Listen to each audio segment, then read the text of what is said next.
On the morning of October 5, 2012, the weather in Westminster, Colorado was a mix of snow and clouds. This was the day that 10-year-old Jessica Ridgway, who lived with her mother Sarah Ridgway, her aunt and her grandmother, went missing. Jessica was a 5th grade student at Witt Elementary, but on that particular morning, she was running late and missed walking to school with her friends. Instead, she decided to take a short walk to school on her own, but she never arrived. Question remained. What happened to Jessica? Did she get lost in the snow? Or was there a more disturbing reason behind her disappearance? Westminster, located in both Adams and Jefferson counties, is a city in Colorado. As of 2020, it had a population of approximately 116,000, making it the 8th largest city in the state. The city is home to prominent companies such as the Western Fuels Association, Ball, and Digital Globe. Westminster also boasts dedicated land areas for recreational activities, including Stanley Lake Regional Park, Westminster Hills, and numerous neighborhood parks, community parks, and golf courses. In terms of crime, Westminster is considered a relatively safe community, with a crime rate of 3.96 per thousand residents for violent crimes and 45 for property crimes. This is the city where Jessica Ridgway lived. Born on January 23, 2002, in Westminster, Colorado. Jessica was the daughter of Sarah Ridgway and Jeremiah Bryant. Due to her parents' separation, she found herself caught in a custody battle that involved both Colorado and Missouri. Despite these challenges, Jessica remained grounded in her routines and her Colorado home, where she lived with her mother, grandmother, and aunt.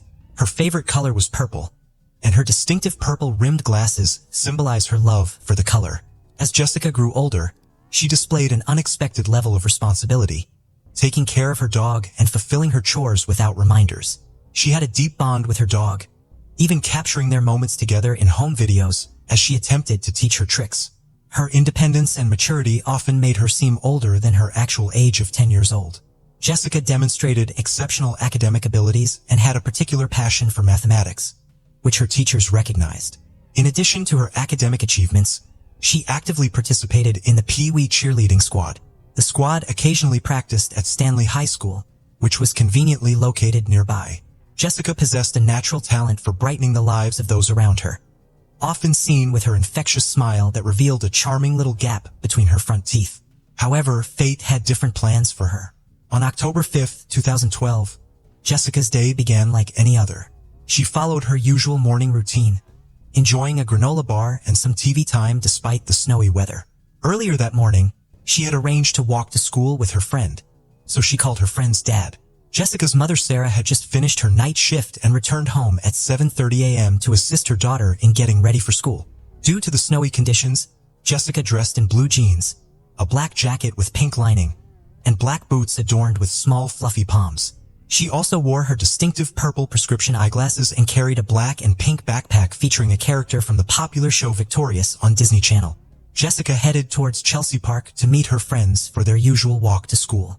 Unfortunately, she arrived late, and her friend's father had already driven her friend to school because they were running behind schedule, waiting for Jessica. Despite being familiar with the route and feeling secure in her neighborhood, Jessica decided to walk to school alone. Little did she know what awaited her. When roll call was taken at school that day, Jessica Ridgway was noticeably absent. Concerned, her 5th grade teacher contacted Jessica's mother, Sarah Ridgway, to inform her of the situation. Unfortunately, Sarah missed the call as she was still asleep after her late night shift. It wasn't until Sarah woke up at 4:00 p.m. that she realized Jessica had not returned home. After checking her voicemails, she was concerned to discover a call from the police at 10:00 a.m., informing her that Jessica hadn't made it to school. It seemed that Jessica's teacher had contacted the police after being unable to reach Jessica's mother. Sarah sensed that something was amiss as Jessica never skipped school. Alarmed, Sarah immediately called the police back to report Jessica as missing. Restless and worried, she hurried to a neighbor's house to inquire if they had seen Jessica. Subsequently, she went to the school in search of her daughter. The sinking feeling in Sarah's gut grew stronger as she feared that Jessica might be in danger, but she could determine whether it was an accident or something more sinister. She tirelessly searched the area that night, but Jessica was nowhere to be found. The following day, October 6th, a massive search operation was launched involving teams of police officers, concerned family members, and community volunteers. They meticulously combed through every inch of Jessica's usual fifth of a mile route to school, leaving no stone unturned. Search dogs and thermal sensors were deployed to cover the surrounding areas of her neighborhood and the paths she typically took. Regrettably, the search yielded no results, leading to the issuance of an Amber Alert featuring Jessica's photo and description. Descriptive missing posters were circulated, outlining Jessica's features. In an effort to engage the public in the search, both the police and the community adorned the school and Jessica's route with purple ribbons. Jessica's disappearance sent shockwaves through the small and modest community, which was home to 13,000 residents. The incident prompted parents to become more vigilant, closely monitoring their children's whereabouts and actively seeking potential suspects within their community. 2 days later, on October 7th, Jessica's backpack was discovered in Superior, 6 miles away from her home. The bag contained various items belonging to Jessica, including her glasses, boots, clothes soaked in urine, and a water bottle labeled "Life is Good." The individual who found the backpack noticed Jessica Ridgway's name on the bottle and decided to post about the missing bag online, hoping to reunite the items with their owner. However, they were unaware that Jessica was missing and the connection to the ongoing Amber Alert. Fortunately, someone online made the connection and promptly alerted the police.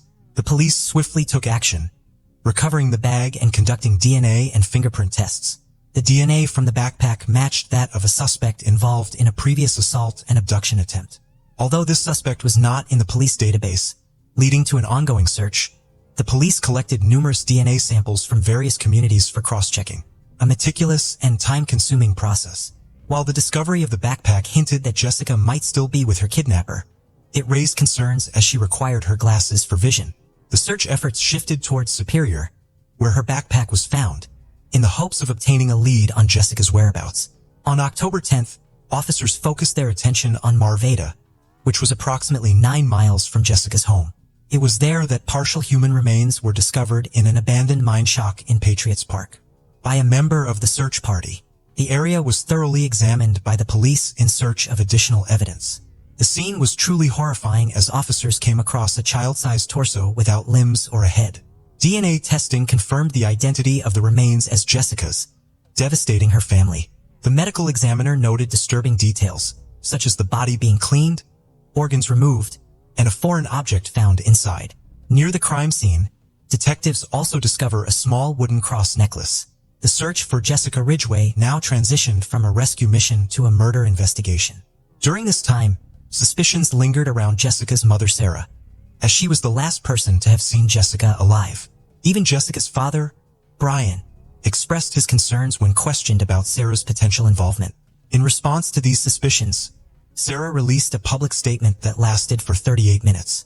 During the statement, she emphasized her complete cooperation with the police investigation and aimed to dispel any doubts regarding her involvement in Jessica's disappearance. With no clear leads and after ruling out Jessica's immediate family as suspects, the authorities found themselves grappling with the fear that the child killer resided within their close-knit community. Nearly 2 weeks after Jessica's disappearance, a breakthrough occurred when a woman contacted the police tip line. She recognized the cross necklace from media coverage of the murder and stated that it closely resembled one owned by her neighbor.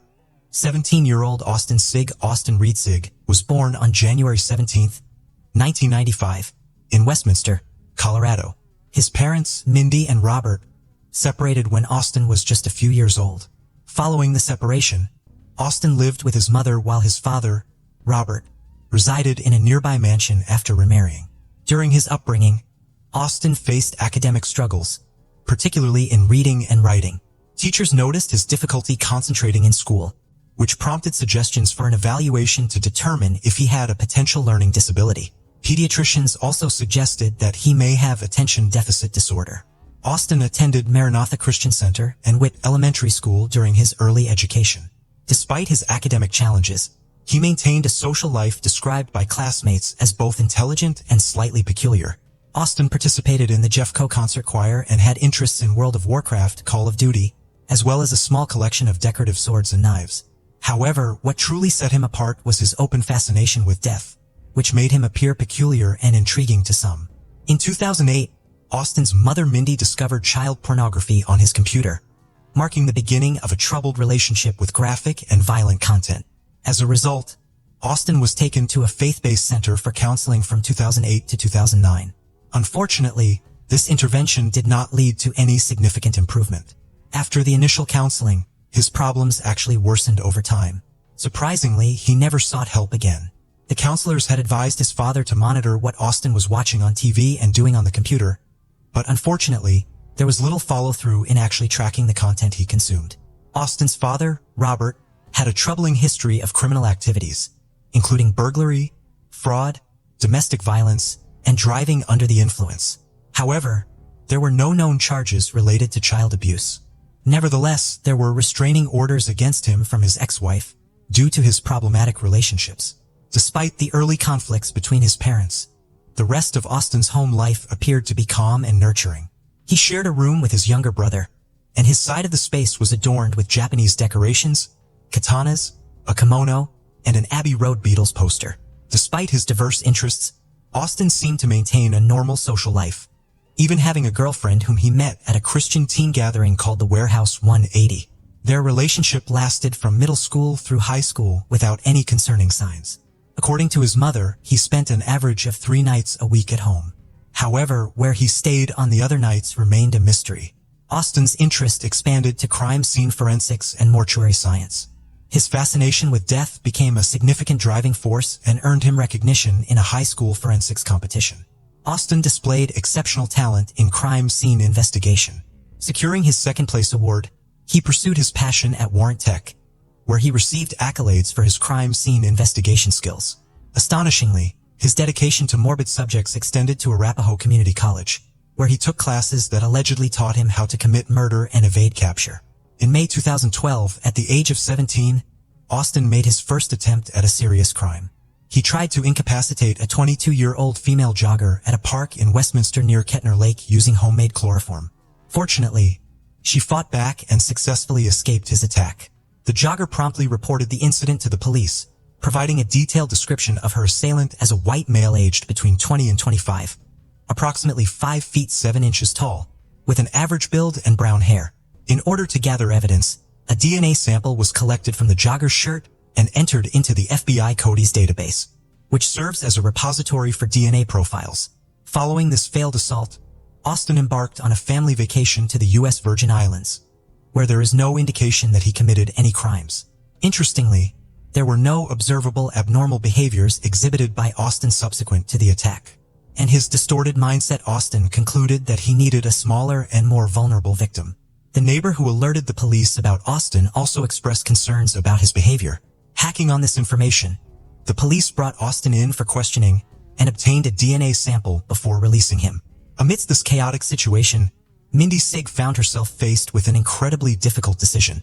She harbored suspicions that her son, Austin, may be somehow connected to Jessica's disappearance. The Sigg family resided near the Ridgway home, and Austin had previously attended the same elementary school as Jessica. A few days later, on October 23, 2012, Mindy Sigg made an urgent call to the police, requesting their immediate presence.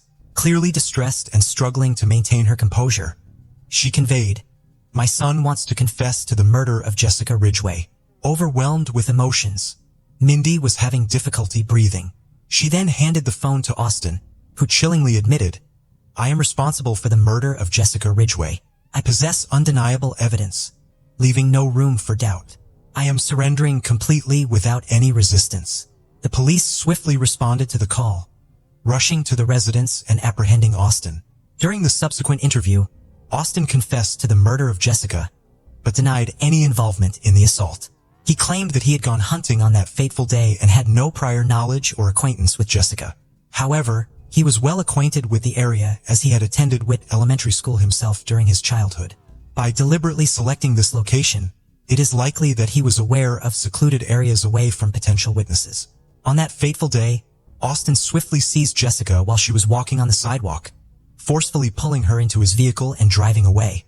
He admitted that he had planned to murder her from the beginning, but assured her that she would be safe and reunited with her mother as long as she remained calm. Austin restrained her hands and feet using plastic ties, driving around for approximately 30 minutes before reaching his mother's house. In the garage, he subjected Jessica to horrifying torment, cutting off pieces of her hair while watching television. Jessica was so terrified that she involuntarily urinated. Subsequently, he forced her to change into his clothes due to her soaked attire. The details of Jessica's murder are extremely distressing. Austin initially attempted to strangle her with zip ties, but when unsuccessful, resorted to manual strangulation. Realizing that she was still alive, he drowned her in a bathtub filled with scalding water. The brutality continued as he dismembered her body in the bathroom, utilizing an electric saw, utility knife, and razor blades. Austin meticulously labeled certain body parts and placed them in bags, disposing of her remains in a small pool shed located in his backyard. The following day, he drove around in his Jeep to dispose of Jessica's belongings, strategically placing her backpack and superior to mislead the police, and discarding her jacket in a random trash can. Fearing detection by cadaver search dogs, Austin felt compelled to dispose of Jessica's torso separately. In a disturbing twist, he indulged in a fantasy by impersonating a medical examiner, removing her organs in his home and washing the body to eliminate any evidence. He claimed to have flushed the organs down the toilet. A search of the house uncovered the remaining body parts and cut hair from Jessica in the crawlspace, which Austin had previously described to the police dispatcher. Austin acknowledged placing a small hand-carved wooden cross pendant on Jessica's body. However, during the autopsy, it was discovered that the cross was found inside her body, which was one of Austin's practices. Austin confessed to etching 3 designs on the cross before inserting it inside her. The police, in their search for public assistance, initially released a photo of the wooden cross without revealing its significance. Austin confirmed these details to the authorities. The wooden cross, measuring 1 inch, was discovered in Jessica's vaginal cavity. Deeply disturbing choice that violated her innocence and resulted in part of her body being discarded in a trash bay. When questioned about his previous attempt to assault a female jogger, admitted that he would have done the same to her as he did to Jessica. His plan involved disposing of the jogger's body in the sulfur pits located in the Colorado mountains. Austin confessed that he had harbored a long-standing sexual fantasy, one that had intensified over time. He admitted to going out before Jessica's abduction and murder to search for young girls, but he never acted on his urges during those instances. Austin confessed to all the charges, resulting in a total of 17 counts, with 11 specifically related to the offenses against Jessica and the earlier attack on the female jogger. Due to his age, he was initially placed in a juvenile facility. However, Austin was a minor when he committed these crimes, was later charged as an adult and transferred to an adult prison in Jefferson County. Considering his age, he spent the first 52 days in jail in a specialized housing unit. During this period, he was isolated from the general prison population and accompanied by a deputy for security purposes. Austin faced a total of 19 charges, including first-degree murder after deliberation, 3 counts of felony murder, sexual assault on a child, second-degree kidnapping and robbery, as well as attempted murder, attempted kidnapping, and attempted sexual assault in relation to the park jogger. On December 10, 2012, the prosecution added counts 18 and 19 for sexual assault and an enhancement for a crime of violence. Surprisingly, Austin initially pleaded not guilty to the 15 charges. However, later in court, 2 of the original 17 charges were dropped as duplicative. It remains unclear whether this police strategy was intentional or part of a larger legal plan. Nevertheless, in October 2013, just before the trial began, Austin changed his plea to guilty. He made this decision to spare both his family and Jessica's family from the gruesome details of the crime. During the trial, psychologist Anna Salter testified during Austin's sentencing hearing. Although she did not formally examine Austin, she assessed him based on observed behaviors and details from the crime and confession tapes. Salter noted signs of a sadistic necrophilia with psychopathic traits, but concluded that he was not truly psychotic. She suggested that Austin only showed remorse when police were closing in, indicating that he may have been remorseful for getting caught rather than for his actions. Salter also highlighted Austin's mode of operation, which involved leaving home 50 minutes late to catch up with elementary school children heading to school. In court, Jessica Ridgway's family members wore purple, Jessica's favorite color, and shared photos of her growing up. Christine Ridgway, Jessica's grandmother, expressed a profound impact on the family, stating, "This monster took away from me the light of my life. She shattered the core of my family. I miss her with every breath." Christine Ridgway continued, mentioning the absence of hugs, kisses, and the feeling of Jessica's little toes digging into hers on the couch. Jessica's mom, Sarah Ridgway, chose not to give Austin the satisfaction of acknowledging the extent of the damage he had done to Jessica's family. Instead, she informed Austin that after leaving the courtroom, She would purposefully forget his name and focus solely on preserving Jessica's legacy. In the eyes of Jessica's family, she will forever be remembered as a 10-year-old. During the court proceedings, Chief Judge Stephen Munsinger read a letter written by Austin before his arrest. The letter expressed Austin's self-perception as a monster, acknowledging the evil nature of his actions. Throughout the trial, Austin maintained a stoic demeanor, only showing some emotion during the victim impact statement, which gave hope that he felt deep remorse for Jessica. The letter and Austin's behavior painted a chilling picture of his self-awareness as a perpetrator of heinous acts. Despite pleading guilty, the defense made every effort to secure the most lenient sentencing for Austin. They explored various mitigating circumstances in his life, including a troubled upbringing and medical conditions that could potentially reduce his culpability. However, these factors did not fully explain the meticulous planning and execution of the crime. The defense argued that Austin's actions were driven by desire rather than impulsivity, challenging the notion that his disorders entirely dictated his behavior. Despite the defense's efforts, maintained his guilty plea, acknowledging the seriousness of his crimes. Due to a Supreme Court decision in 2005, the death penalty was deemed unconstitutional for individuals under 18, sparing Austin from capital punishment. On November 19, 2013, he was sentenced to life in prison with an additional 86 years. After completing a minimum of 40 years of his life sentence, the 86-year sentence would then begin. In 2014, Austin was transferred to a different prison outside of Colorado, and the specific location was not disclosed to the public. This transfer was made to ensure Austin's safety, and the details of his new prison were kept confidential. 1 year after Jessica's tragic death, a park was constructed near the site of her abduction and dedicated in her honor. It was named the Jessica Ridgway Memorial Park. The structures within the park were painted purple, representing Jessica's favorite color, and featured dragonflies to symbolize her free spirit. The memorial rock and bench were placed at the location where her remains were discovered, providing a serene space for reflection and remembrance. This thoughtful memorial stands as a lasting tribute to Jessica's memory, offering solace to those who visit and honoring the impact she had on the community. Jessica Ridgway's story serves as a powerful reminder of the ongoing need for conversations about child safety. It highlights the importance of educating children about stranger danger, safe routes to school, and seeking help in emergencies. As for whether justice was served for Jessica Ridgway and whether the sentence Austin received is agreeable, it is a matter of personal opinion. In Wives Swap USA took to the screens. Originally starting in the UK a year prior, the format was a success, and the reality show soon traveled overseas to be picked up by ABC. The premise was simple. Two different households, usually with dramatically different lifestyles, swapped wives and her mothers or sometimes husbands and her fathers over. They would spend 1 week playing by the family's rules, and then the second week with the family playing by the rules of whoever had joined, before reuniting with their own families to discuss the experience. 4 years into the show airing in America in 2008, viewers around the world were introduced to the Stockdale family. ABC producers were searching for a bluegrass family band specifically, and one that held strong faith-based traditional values. ABC found what they were looking for with the Stockdale family. The Stockdales consisted of Mother Kathy, aged 44, Father Tim, aged 48, and their children, 19-year-old Calvin, Charles, who was 16, 15-year-old Jacob, and the youngest son James, who was 11 at the time. It's said that despite Kathy and Tim being initially reluctant to want to participate in the show, the four boys were eager for the experience, and eventually the family decided to take the ABC producers upon their offer. Kathy and Tim had moved from the big city to a secluded and rural area in a village called Beach City in Stark County, Ohio, to raise their 4 sons. They lived on a farm on Dolphin Street, southwest in Bethlehem Township. Tim worked a full-time job, leaving the house every day at 5:30 a.m., and Kathy stayed at the farm to homeschool the children.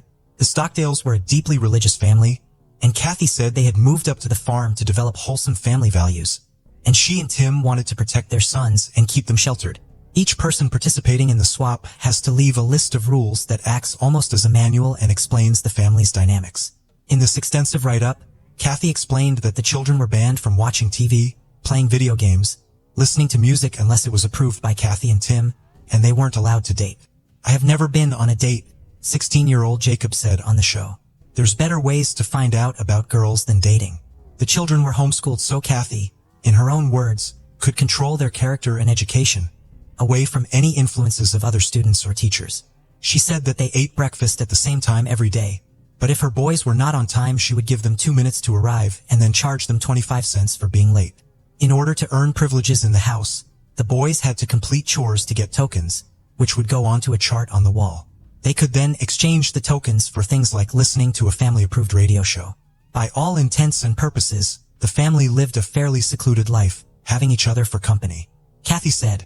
She said that although she was raising her boys in a much stricter environment than her parents had raised her in, she felt it was for the best, given how times had changed. And ultimately, as a family, they believed that spending time together without anything interfering was the most important thing. The band had elements of gospel and comedy as well, and they would often compete in regional competitions and perform at bluegrass gatherings. They were all undoubtedly very talented, and the family said they enjoyed any chance to play and make music together. Tim said it was a good way to teach the children about working together and for them to earn some money. Kathy would act as the band's manager, and together the band produced 4 albums. The Stockdale swapped with the Tonkovich family, who couldn't have been more different. Lori Tonkovich attempted to change things up by giving the brothers more freedom, but she was met with fierce resistance. Lori said, "When I switched the rules and I was going to let them have fun, let them have television and video games and experience life a little bit, Jacob ran outside crying, and when I went out after him, I asked him what was wrong, and he said that his mom and dad would tell him he would burn in hell." After the wife swap experience was over, by all accounts things seemed to carry on as normal for the Stockdale family.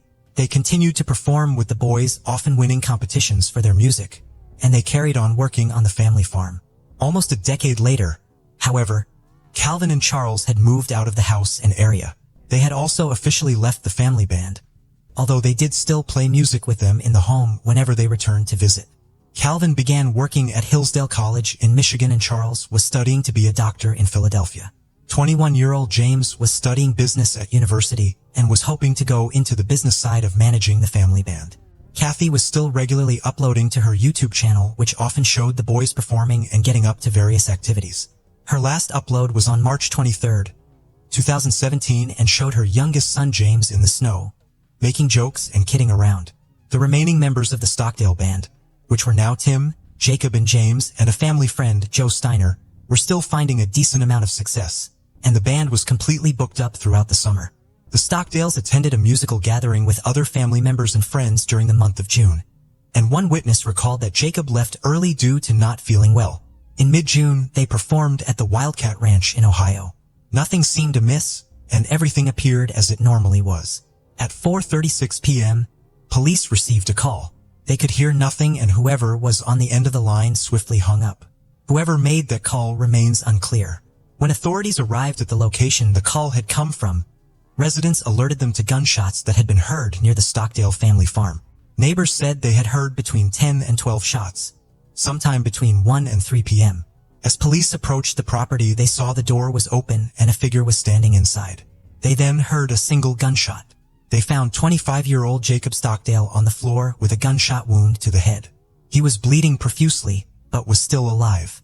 Upstairs in the bathroom, they found 54-year-old Kathy. 21-year-old James was discovered near a door.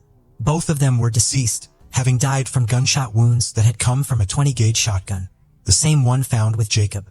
Jacob had taken the gun from the home, shot his mother and brother, then turned the gun on himself. Tim was out of the house at the time, as were Calvin and Charles. Calvin said, "James, our youngest brother, has always been a catalyst of family fun. He leaves behind many friends and a family that loved him dearly. My brother Jacob is still in critical condition, and we are praying for his physical recovery as our family makes funeral plans and begins the healing process." He also said that as a family they love him and forgive him. A grieving Tim said, "Kathy has been my beloved wife of 32 years and a wonderful mother to our 4 sons. She loved nothing more than being a mother and grandmother. She had a strong sense of learning and was passionate about her Christian faith, natural health, and organic farming." Jacob stayed in hospital for over a year, receiving numerous surgeries including reconstructive and extensive treatment for his severe brain injuries. He had lost all sight in his left eye and was living with at least 7 metal fragments permanently lodged in his head. In September 2018, after over a year of treatments and medical care, Jacob was charged with 2 counts of murder, and he entered a plea of not guilty by reason of insanity. A grand jury decided not to apply the death penalty in his case. In January 2019, Jacob attended a short hearing with his defense attorney and his attorney requested a psychological evaluation of his client. After this, Jacob was placed in Heartland Behavioral Healthcare Hospital, a secure state psychiatric facility, because he was deemed not mentally competent to stand trial. He was assessed several times, but due to the brain damage after attempting to take his own life, the results were often differing. He tried to escape from the hospital twice, first in November 2019, by hiding in between book stacks, and a month later when he was caught trying to blend in with people walking out of the institution. A doctor who had been asked to assess Jacob said he was confident that after a year of treatment in Heartland Healthcare, he should be competent to stand trial. The trial was still proving tough to get started for various reasons. Delays due to the COVID-19 pandemic had pushed everything back, and Jacob's complete silence during the hearings meant it was even harder to move forward. Dr. Wood was sent in to assess Jacob. Due to hospital policies and COVID-19 restrictions, hearings and legal meetings were taking place over Zoom, but Dr. Wood was asked to go in person to talk to Jacob. Jacob was still not participating or answering questions, but after a long assessment, she eventually found him to have been clinically sane at the time of the murders. After this, the trial was finally able to move forward. It was originally set for the 26th of January 2021, but because of the restrictions due to the pandemic, this prohibited Jacob's attorney from meeting with him in person at the mental health facility. The defense requested a delay on legal proceedings, citing inability to adequately prepare for the trial. Judge Frank Fortuna allowed this and pushed the trial back to May 4, 2021.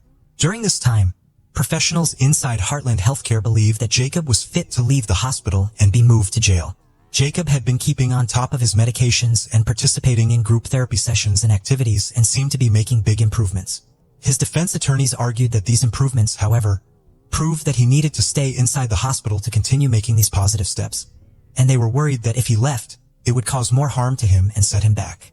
As the May trial loomed, the defense could no longer go with the insanity plea originally put forward, so they ultimately went with a guilty plea, in the hopes it may result in a reduced sentence. A week before it was due to commence, now 27-year-old Jacob Stockdale appeared before Judge Frank Forcione, who had been presiding since the start. He entered a plea of guilty to the murders of his mother Kathy and his younger brother James. The two firearm specifications were dismissed. The judge now had the task of sentencing him. At the sentencing hearing, Jacob's family declined to speak personally, but they gave a prepared statement to the chief prosecutor. Our family grieves the loss of Catherine Barbara Stockdale and James William Stockdale. Kathy was a loving mother, grandmother, daughter, sister, aunt, mentor, and friend to many. James was a loving son, brother, nephew, uncle, cousin, and friend to many. Kathy put all her efforts into homeschooling all four sons through their graduation from high school.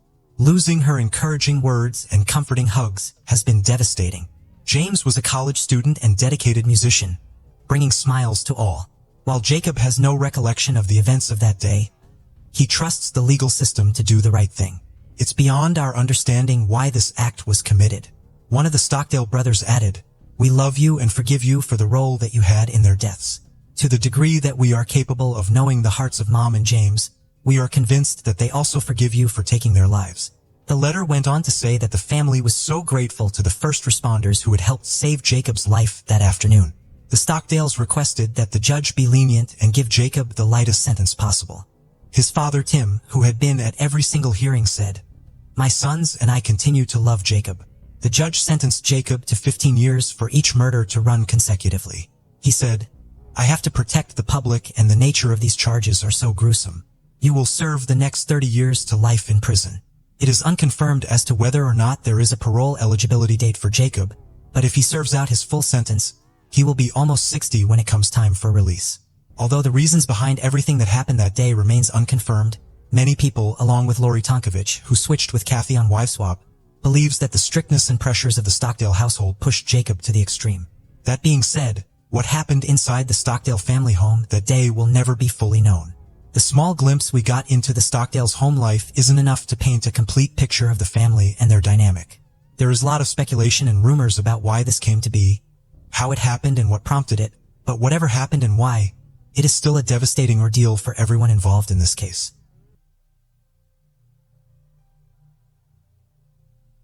Julie Minogue was born on July 19, 1982, in the quaint town of Goshen, New York. She was raised by her devoted parents, Gerald J. Minogue and Sandra Barish-Dopper, alongside her two siblings, Alison Barati Corcoran and Peter Gerald Minogue. Growing up, Julie excelled in her studies, attending the respected Monroe-Woodbury schools before graduating from Monroe-Woodbury High School. She continued her education at Orange County Community College, broadening her knowledge and embracing new opportunities. After completing college, Julie worked as a dedicated medical assistant at Connecticut Coastal Obstetrics and Gynecology, while also finding fulfillment in many other areas of her life. She maintained an active lifestyle, often running and walking to stay energized. Above all, she was deeply devoted to her two sons, Nicholas Keith Turner and Sean Michael Turner, who were the center of her world. Details about her marriage and husband remain unclear. As a single mother, Julie's love and commitment were evident in the strong bond she shared with her children. In 2017, she found love again and began a relationship with Ewan Anthony DeWitt of Roxbury. The couple welcomed a son, Luke Anthony Minogue, in 2019. However, over time, challenges surfaced in their relationship, ultimately leading Julie to part ways with Ewan in 2021. She relocated with her sons to a condominium on Salem Walk in Milford, keeping their well-being at the forefront of her life. By 2022, her eldest son, Nicholas, was 21 and had honorably served in the Coast Guard. Sean, 17 at the time, was a spirited high school senior, thriving both personally and academically. Her youngest son, Luke, whom she shared with Ewan, was 3 years old and brought constant joy to their home. At 40, Julie appeared to be building a stable and fulfilling life with her 3 boys. But tragedy was imminent. Late on the night of December 6, 2022, 17-year-old Nicholas Minogue was jolted awake by piercing screams. At first, he stirred but did not fully wake, brushing off the sound as distant noise from the neighborhood. But the screams intensified, becoming sharper and more desperate, and Nicholas quickly realized something was terribly wrong. Fearing for his mother's safety, he rushed downstairs. In the dim light, he was confronted with a horrifying sight. A man holding an axe and his mother lying on the floor, covered in blood. Amid the chaos, Nicholas heard the chilling words, "You didn't believe me?" echoing around him. Overcome with fear, he sprinted back upstairs and locked himself in a room, desperate to protect himself. He immediately called 911, frantically describing the terrifying scene he had just witnessed. To further secure the door, he pushed a heavy chair against it, creating a makeshift barricade. With his heart racing, he pushed open his window and cried out for help. Police arrived within minutes and made their way inside, but overwhelmed by fear, the teenager jumped from the window. As he landed, he heard officers from the Milford Police Department shouting, and he realized it was law enforcement, not the intruder. Authorities soon located the shaken teen and brought him to safety. Inside the home, officers made a heartbreaking discovery. In the kitchen, Julie Minogue was found lying in a pool of blood. She had suffered multiple deep wounds to her face and skull. Nearby, officers noticed a large axe resting on the stove, grim evidence of the brutal attack. In the living room, 3-year-old Luke sat motionless on the couch, stunned and silent. He neither cried nor spoke, appearing completely frozen in shock. An officer remained with him, offering reassurance and comfort until more personnel arrived. After the tragedy, Julie's body was transported to the Connecticut office of the chief medical examiner for a detailed examination. The autopsy later concluded that she died from multiple chop wounds and blunt force injuries to her head, torso, and limbs. The autopsy's detailed findings offered critical insight into the brutality of the attack, helping investigators better understand the circumstances of her tragic death. Police secured the axe recovered from the stove and thoroughly processed it as evidence. Determined to identify the perpetrator, officers carefully examined the surrounding area for anything that might advance the investigation. Inside the home, they conducted a comprehensive search, methodically inspecting each room for clues connected to the crime. The disturbance soon drew concerned neighbors to the scene, and a tense atmosphere settled over the community as residents gathered nearby, anxious to assist authorities in any way possible. As neighbors gathered, one resident stepped forward with unexpected but valuable evidence: Ring camera footage from outside his home at Long Meadow Complex. Officers quickly reviewed the recording, hoping it would reveal something significant. In the footage, they saw a disturbing image: an individual walking with an axe, matching the description Nicholas had given. The sight energized investigators, who recognized they might finally have a strong lead. They immediately began working to identify the man captured on camera. Later that same day, December 6, 2022, the case took a dramatic turn. A distressed woman contacted police, her voice shaking as she relayed a horrifying confession from her son. She told authorities that he had just called her and admitted to killing his girlfriend. The urgency in her words prompted an immediate response from law enforcement. Determined to unravel the truth, they swiftly tracked down the woman and engaged her in conversation. It was then revealed that the man responsible for this ominous confession was none other than Ewan DeWitt, the 42-year-old man who was once in a relationship with Julie. With this vital information in hand, the police dialed Ewan's number, hoping to engage him in a crucial conversation. However, their efforts were met with resistance as Ewan abruptly hung up the call. So it was important for the police to look into Ewan's history, which they believed could provide them the vital information needed to proceed further. Born in the town of Roxbury in 1979, Ewan Anthony DeWitt possessed a diverse range of interests and pursuits. As a talented athlete, he pursued his passion for ice hockey and even reached the level of playing semi-professionally. Ewan's thirst for knowledge led him to obtain a bachelor's degree in history from Siena College, showcasing his intellectual curiosity. He was not a person who would be satisfied with a single vocation, so he also embarked on the journey to become a firefighter. Additionally, Ewan also shared his expertise as a personal trainer. In 2006, Ewan was arrested in Connecticut for driving under the influence and traffic offenses.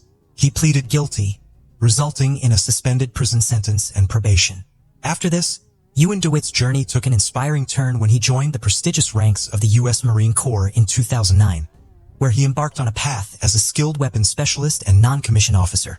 He served his country for 5 years and attained the rank of Lance Corporal in 2011.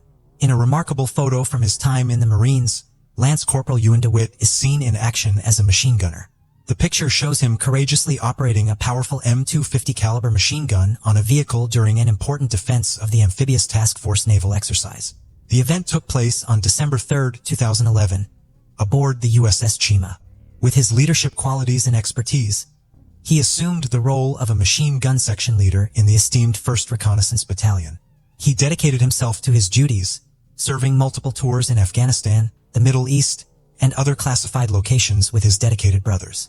Ewan and his brothers' inspiring story was captured in a 2015 article in the Register Citizen highlighting their collective efforts to restore a piece of history. Ewan's life took a darker turn when he faced legal trouble. In November 2019, the Milford police arrested him for assaulting a victim, which resulted in a protective order being issued by the court. The case remains unresolved, as court records revealed that it was still pending. With his next court date scheduled for April 14, 2023, Ewan maintained his innocence by pleading not guilty. He was released on a $20,000 bond, awaiting the judicial process to unfold. Ewan's troubled past included a disturbing incident in which he was arrested for his actions towards Julie shortly after the birth of her son. Reports stated that he had thrown a large object at Julie Minogue and had also destroyed her phone to prevent her from calling for help. Fearing for her safety, Julie sought refuge at a neighbor's house and contacted the authorities. The incident highlighted the alarming nature of Ewan's behavior and its impact on those around him, adding another layer of intensity to the unfolding events. In 2021, he faced charges of assaulting emergency personnel and a female in Wake County, North Carolina. Court records indicated that he pled guilty and received a combined jail sentence of 95 days, although the exact duration of his incarceration remained unknown. These encounters with the law showcased a pattern of concerning behavior, raising further questions about Ewan's character and past actions. Behind Ewan's troubled history, a darker pattern of violence emerged, specifically targeting Julie Minogue. Several protective orders were filed against Ewan due to previous instances of domestic violence. These orders were issued in November 2019 and January 2021 and were put in place to safeguard not only Julie, but also the children who were present during those incidents. One such incident involved Ewan being intoxicated and engaging in a heated argument with Julie. According to a statement provided by the victim's son, Ewan had thrown a playpen at Julie's head, which resulted in a distressing injury. While Ewan was in rehabilitation, Julie took steps to file a restraining order, seeking protection from his harmful actions. Despite this, Ewan was granted visitation rights, which left a lingering sense of unease and concern about the safety of those involved. In addition to their troubled relationship, Julie and Ewan DeWitt found themselves entangled in family court cases beginning in 2021. It all began when Julie filed a petition for child support for their son Luke in August 2021. In October 2021, a judge ruled in her favor and ordered Ewan to provide financial support. As tensions continued to escalate, Ewan took Julie to court in December 2021, seeking resolution regarding visitation rights. The court intervened and granted supervised visitation for Ewan in April 2022, with a scheduled hearing in April 2023 to further address the matter. These legal battles shed light on the complexities and challenges faced by Julie and Ewan as they navigated their post-relationship dynamics. As the investigation progressed, new details were revealed that on November 14, 2022, just 3 weeks before her death, Julie took a decisive step by visiting the Milford Police Department to file a complaint against Ewan. She alleged that he bombarded her with over 200 text messages within a span of just 2 days, despite the existence of a protective order that explicitly forbade him from contacting her. Officer Scott Nablin listened to Julie's concerns and diligently collected evidence of the text messages from her phone, further solidifying the case against Ewan. In a heartfelt plea for protection, Julie Minogue expressed her deep concern for her safety and the well-being of her children in a sworn affidavit submitted on November 17, 2022. Determined to put an end to the ongoing abuse, she stated, "I don't believe I should endure this mistreatment any longer." Fearful of the consequences, she detailed the relentless harassment she faced. Julie Minogue also wrote in the document that, "Ewan has got himself into a lot of trouble with drugs and alcohol, and I'm scared he's going to kill me." Officer Nablin, resolute in his pursuit of justice, meticulously crafted an arrest warrant, alleging Ewan's violation of the protective order. The document, filled with crucial details, was reviewed by a supervisor, ensuring its accuracy and validity. They made sure that the arrest warrant application contained the requisite probable cause to support the charge that the text messages sent by Ewan DeWitt violated the modified protective order that was issued on January 15, 2021. On November 21, 2022, the court reviewed the warrant application and it made its way to the Milford State's Attorney's office. However, the story took an unexpected turn as the Assistant State's Attorney, committed to thoroughness, sent the warrant application back to Officer Nablin and requested further information before proceeding. In this delicate dance between law and justice, every step forward demanded meticulous attention to detail. However, on December 1, 2022, Julie Minogue successfully obtained a civil restraining order from a judge. In the hearing, which lasted about an hour, Julie presented evidence of the text messages. Ewan struggles with substance abuse, mental health issues, and a history of violence. She expressed concern for Ewan's well-being, describing his bipolar rage and erratic behavior, and emphasized the importance of him receiving proper treatment and therapy. Julie firmly believed that Ewan should not be allowed around anyone until he had received the necessary help and support. Recognizing the imminent danger she faced, a no-contact restraining order was swiftly issued on December 1, 2022, providing a legal shield against any further interaction with Ewan. This order took a darker turn when, 5 days later, Ewan killed Julie with an axe in her condo. Now, all the evidence indicated that Ewan was the main focus of the investigation, and the search for him intensified as the police tirelessly canvassed the area around the Salem Walk condominium, leaving no stone unturned. Their efforts led them to a dive bar on Ocean Avenue in West Haven, where they sought the assistance of the local community. They approached patrons, informing them about the ongoing investigation and urging them to notify the authorities if they spotted Ewan DeWitt. It was during this concerted effort that 2 observant individuals caught sight of a person who matched the suspect's description. Eager to aid the investigation, they immediately flagged down the police, providing crucial information about the suspect's whereabouts. Engaging with one of the witnesses, who preferred to remain anonymous, police learned that the individual had witnessed someone resembling the suspect wandering around the parking lot for a brief period. Eventually, the suspect entered a food truck located in the parking lot. Acting swiftly, the police converged on the scene. Without incident, they apprehended Ewan DeWitt on December 6, 2022, bringing him into custody and moving one step closer to uncovering the truth. The police initiated a rigorous interrogation of Ewan in the early hours of December 6, 2022. Initially, Ewan maintained a stoic silence, withholding vital information. However, after hours of intense questioning, a breakthrough occurred. Ewan finally confessed to the gruesome act of taking Julie's life with an axe. He revealed that he had silently entered the house through the kitchen window, concealing himself in anticipation of his victim's arrival. When Julie eventually entered the kitchen, he launched an attack, wielding the axe with deadly intent. It was during this horrifying moment that Nicholas, Julie's son, descended the stairs and confronted the scene. Overwhelmed with fear, Ewan fled, leaving the axe behind on the gas stove. Ewan's admission sent shockwaves through the investigation, bringing forth a chilling account of the tragic events that unfolded that night. During Ewan's initial court appearance in State Superior Court in Milford on December 7, 2022, Assistant State Attorney Alana Paul informed the judge about new developments in the case. She revealed that Ewan had fully admitted to the incident, but even without that admission, she believed the evidence against him was substantial. Attorney Paul highlighted the presence of surveillance footage and the testimony of Julie's son, who had observed part of the incident. Given the seriousness of the case, Paul argued that a significant bond was necessary. Emphasizing the gravity of the situation, Judge Arden Groggins set his bond at $5 million. The judge expressed concerns about Ewan's history of disregarding court orders and emphasized the importance of public safety. In light of the circumstances, Ewan was placed on suicide watch with a hearing scheduled for December 14, 2022 to further address the case. Finally, it was the day of the final decision. On December 14, 2022, in addition to the murder charge, Ewan DeWitt faced multiple other charges brought forth by the Milford police. These included criminal violation of a protective order, criminal violation of a restraining order, risk of injury to a minor, and reckless endangerment. By levying these charges, law enforcement sought to address the broader scope of Ewan's alleged actions and their impact. A hearing was scheduled for Ewan's pending criminal cases on April 6, 2023. He has yet to plead. Prosecutors stated that Ewan already confessed to the murder of Julie Minogue. However, no further information has been released by the police about the hearing. In the statement, the family expressed their determination to take action and ensure that those who neglected their responsibilities are held accountable. They also expressed their hope that this case would serve as a catalyst for improved protections for individuals facing domestic violence and abuse.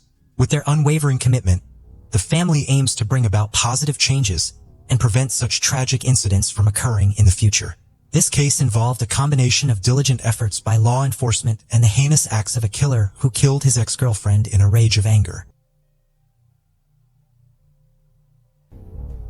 The case of Eva Blanco. Eva Blanco was born on February 17, 1981, in Spain. Her father is Manuel Blanco, and her mother is Olga Puig. In 1997, Eva's family moved to Algete, a small city near Madrid. They chose this place to enjoy a peaceful life, away from the hustle and bustle of the capital. Of the three sisters, Eva, Rebecca, and Maria, Eva is known as the quietest girl when she is with her close friends and relatives. However, Eva always radiates as a cheerful, trustworthy, and wonderful companion. She is also very active in sports activities, and this passion brings Eva endless joy and happiness. At school, she is admired by many people for her charm and warm, friendly personality.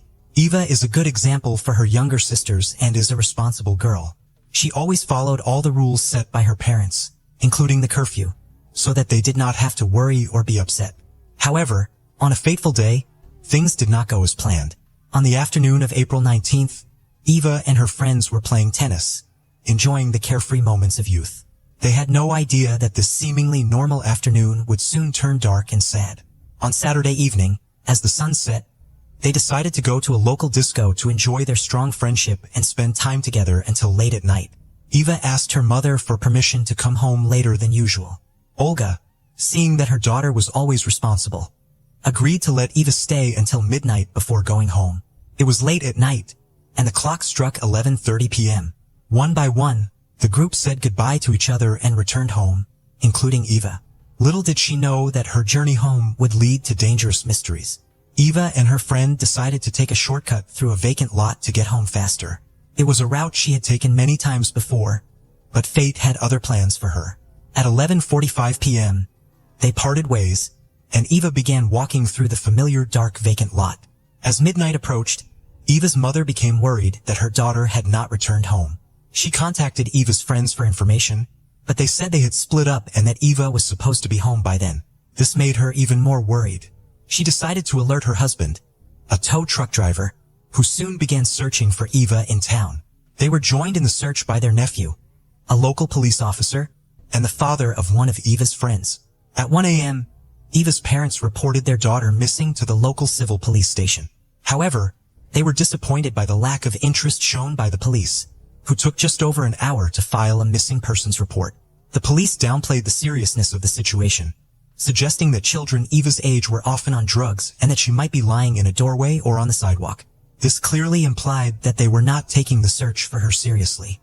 During the night, Eva's father visited the local civil police station 15 times.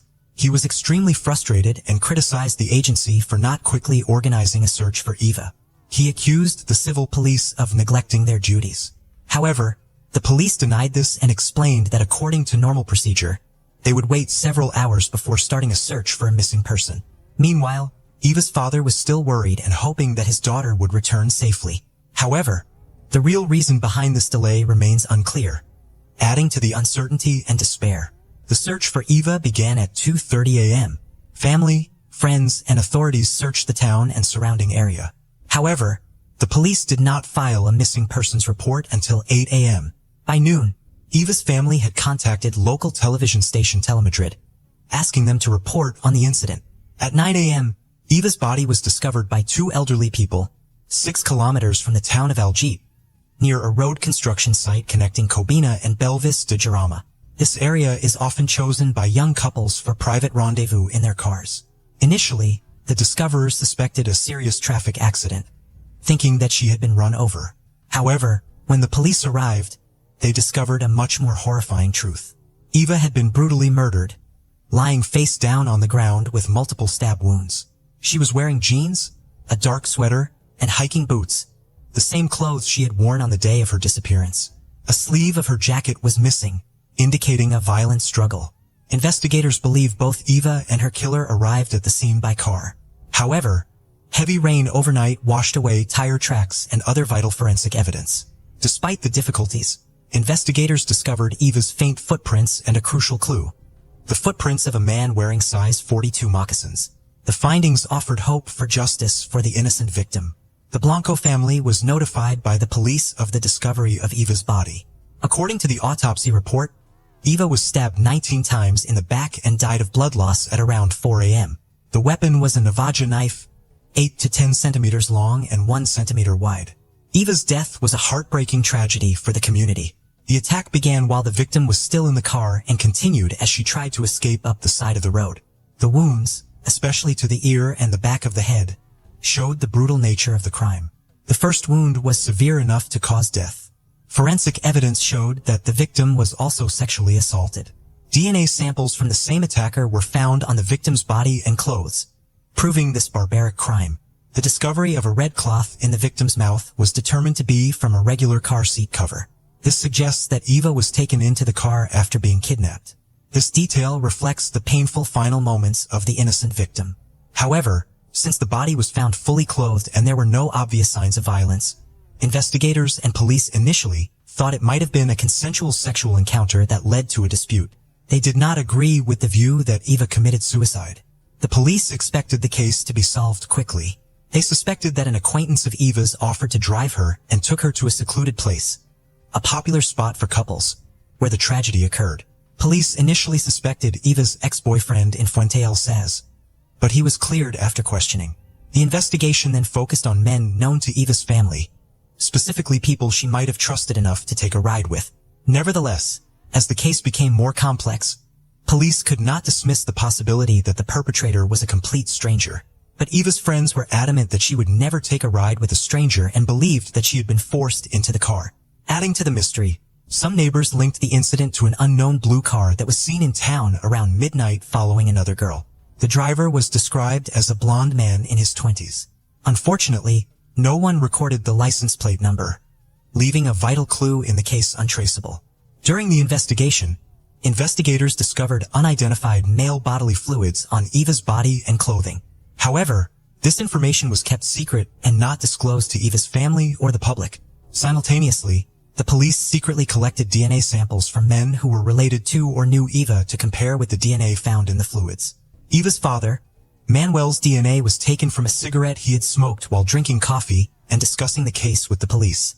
Other samples were discreetly collected from alcohol tests or from cups used by the suspect in a bar.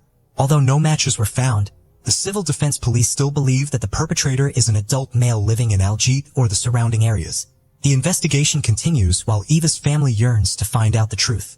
8 months after Eva died in a tragic incident, her mother found 2 secret diaries in her daughter's room. The diaries were dated 1995 to 1996 and 1996 to 1997, in which Eva recorded details of her daily life up until the day she was murdered. Most of the entries revolved around Eva and her ex-boyfriend Miguel. Their names were repeatedly written in different colors of ink throughout the pages. Near the end of the book, Miguel's name was suddenly replaced by the number 343110, while Eva's name remained the same.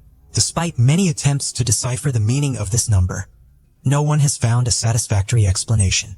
The true meaning of the number remains a mystery, leaving Eva's family and investigators haunted by this puzzling clue.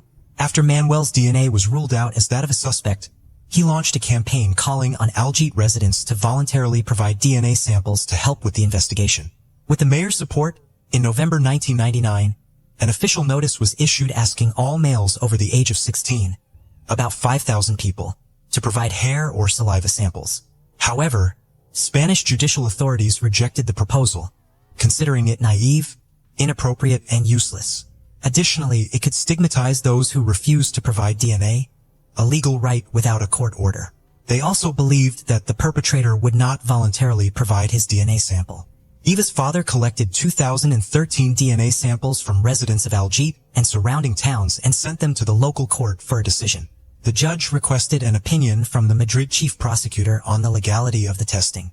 On March 30, 2000, the chief prosecutor stressed that only those suspected in the investigation should be tested, not all volunteers. Consequently, only 45 samples were tested, including 12 from Eva's relatives, acquaintances, and people with criminal records, especially cases involving sexual crimes and knife violence. Time passed and the case went cold. But the turning point of the case occurred when a woman reported to the authorities that she saw a suspicious man at the construction site around 8 a.m. before Eva's body was found. The man was sloppily dressed, walking in the rain without an umbrella, looking as if he had been up all night, and appeared to be searching for something before getting into a white Renault 18. Police considered her testimony credible as several other witnesses had also reported seeing the Renault 18, matching the fibers found on Eva's body. On October 28, 2013, police released a sketch of the suspect, made with the cooperation of a new witness. The man was described in 1997 as being about 35 to 40 years old, 170 to 180 centimeters tall, weighing 75 to 80 kilograms, obese, with short brown hair, a square face, hard features, and deep-set eyes. He was wearing a white shirt, a V-neck sweater, and was driving a white Renault 18 with red upholstery. A secret telephone number and email address were set up to collect information, receiving 100 emails by January 1, 2014. In late 2013, the investigation took a major step forward when DNA from the fluid suggested the suspect was of North African origin. Police asked 300 North African men who had lived in Algete in 1997 to volunteer their DNA samples. A former neighbor of Eva's, now living in the south of France, had a close match to the killer, suggesting the DNA in question could belong to the neighbor's sibling. Subsequent DNA analysis revealed a man named Ahmed Chell. On October 1, 2015, Ahmed was arrested outside his workplace in Villemomble, France, in a joint operation by the civil police and the French gendarmerie. Ahmed Chell was born on March 1, 1963, in Taza, Morocco. He married a 20-year-old Spanish woman in 1989 in Madrid, and became a Spanish citizen in the 1990s. They had one child, and Eva was 5 months pregnant when Ahmed's wife was murdered. They were not registered residents in Algete because they lived in the truck of Ahmed's employer, where he worked as a delivery man, about 4 kilometers from the scene of the crime. In 1999, the Chells moved to France, where they separated amicably but were still listed as married in Spain. In February 2003, Ahmed remarried a young Moroccan woman who lived near the Swiss border and had children. He worked as a welder on agricultural machinery but struggled with relationships with his colleagues. When confronted with DNA evidence, Ahmed claimed that 2 unidentified men had taken him to Eva's body and forced him to touch her. However, his ex-wife denied this, telling reporters that Ahmed had actually gone out with his brothers, as they often did on weekends. She revealed that one of the brothers had said he had been at the same club as Eva and had spoken to her after she had a fight with her ex-boyfriend. Eva returned to the club at 11 p.m. with friends instead of her brothers. Ahmed's ex-wife said that she and her brothers had not been questioned by the police. She denied that Ahmed was abusive but admitted he was aggressive when drunk. Female colleagues and clients found Ahmed unapproachable, aggressive when drunk, and unsuitable for women. Eva's family had little contact with Ahmed's brother and had not met Ahmed. On October 5, 2015, Ahmed attempted suicide but failed, after which he agreed to be deported to Spain for trial. At a hearing on October 13th, he remained silent but provided DNA. He was detained until DNA testing confirmed his involvement. In January 2016, the prison psychiatric unit removed Ahmed's anti-suicide measures. Ahmed claimed he had been forced to touch Eva, denied any penetration, but could not explain why his bodily fluids were present in her genital area. On January 29, 2016, Ahmed was found dead in his cell, having committed suicide by hanging himself with his shoelaces. The trial officially ended on February 15, 2016. Eva's family, despite finding their daughter's killer, were disappointed that he was not held accountable for his brutal actions. However, they believe that justice will be served in the afterlife. Eva's story is a journey to find justice after loss. The community unites to find answers for the young girl whose life was taken. Els van Duren, a 38-year-old woman from Belgium, was married to a jewelry craftsman named Jan de Wilde. They had 2 children, Vincent de Wilde and Carol de Wilde. Although she worked in the family's jewelry store, Van Doren's real passion was skydiving. She started skydiving with her husband in 1994, and her enthusiasm for the sport grew over time. With 2,300 jumps to her name, she became an experienced skydiver. Every weekend and on holidays, she dedicated her time to skydiving. In 1998, Van Doren started formation jumping and joined an all-female skydiving team, the Divas, in 2001. They even competed in the World Skydiving Championships in 2003. Unfortunately, Van Doren had to leave the group in 2004 because of health problems related to a hernia. After she got better, she decided to skydive for fun. Instead of competition, she became a member of the Swartberg Parachute Club, and by 2006 she had completed over 2,300 successful jumps. It was in this club where she became close friends with another skydiver, a 26-year-old school teacher named Van Doren Klottermans. Because they both had the same first name, Van Doren later came up with the nickname Babs for her younger friend to avoid any confusion. Another member of the club, a man named Marcel Summers, was also friends with both women. The 3 of them became good friends and started diving together during their skydiving tricks. Over time, Van Doren grew closer to Marcel, despite being married. Their friendship turned into a romantic involvement. Van Doren's family was accustomed to her spending weekends at the skydiving club, which unknowingly helped her conceal her relationship with Marcel from her husband. They would often visit Marcel's apartment, spending their weekends together without any worry. Van Doren was unaware that she and Klotmans not only shared a first name, but also the same man. Without either woman knowing, Marcel had been secretly involved with both of them intimately to juggle both relationships. He created a schedule assigning specific days for each woman. Fridays were for Klottermans, while Saturdays were for Van Doren. This setup worked well for Marcel for a while, but it wouldn't last long as an unexpected turn of events was on the horizon. On a particular weekend, on the evening of Friday, November 10, 2006, Klottermans went to Marcel's place as they usually did every week. Little did she know, Els van Doren had decided to surprise Marcel by showing up unexpectedly that same night. Klotmans and Marcel were having dinner together when they returned to Marcel's apartment and found Van Doren waiting outside his door. The details of their subsequent conversation are unknown, but what is certain is that on that night Klotmans did not share Marcel's bed. Instead, she ended up sleeping in a sleeping bag on the living room floor while Van Doren and Marcel went to the bedroom there. In the living room, Klotmans noticed Van Doren's parachute and other skydiving gear in close proximity. Feeling wounded and betrayed after being deceived and replaced by her friend, Klotmans resorted to an unthinkable action, which led to a tragic outcome. Later on November 18, 2006, 12 members of the skydiving club, including Van Doren, Klotmans, and Marcel, embarked on a flight over Flanders. The plan involved Van Doren, Klotmans, Marcel, and another skydiver named Tom executing a 4-person formation jump at 13,000 feet. During this formation, they would interlock hands before releasing and deploying their parachutes as they prepared for the jump. Marcel and Tom leaped from the plane as intended. However, it seemed that Klotmans, perhaps due to a delay or intentionally, jumped slightly later than the others. During the freefall, Klotmans was not able to catch up with the group, and at 9,000 feet, Marcel, Van Doren, and Tom broke the formation, preparing to safely open their parachutes. At this point, it became clear that a serious problem had arisen. As Van Doren tried to activate her parachute by pulling the cords, it failed to open. Striving to stay calm, she recalled the emergency procedures from her training, and having dealt with a malfunctioning parachute before, she had successfully deployed the reserve parachute on that previous occasion. However, in this situation, plummeting through the air at around 200 kilometers per hour, she had only 20 seconds or less to perform a life-saving maneuver for a successful landing. Despite her efforts, pulling the reserve cord proved futile, as the parachute remained unresponsive. With her desperation escalating, she persisted in tugging at both the main parachute and reserve cords. Yet no response ensued. Marcel, who was 800 meters above, observed Van Doren, who was a mere 500 meters from the ground, and sensed that something was wrong as her parachute had still not been deployed. But he could do nothing but witness the unfolding horror.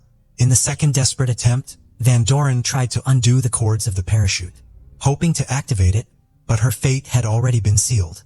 At the same time, in the town of Upabik, as these events were unfolding, a woman was outside doing laundry in her garden.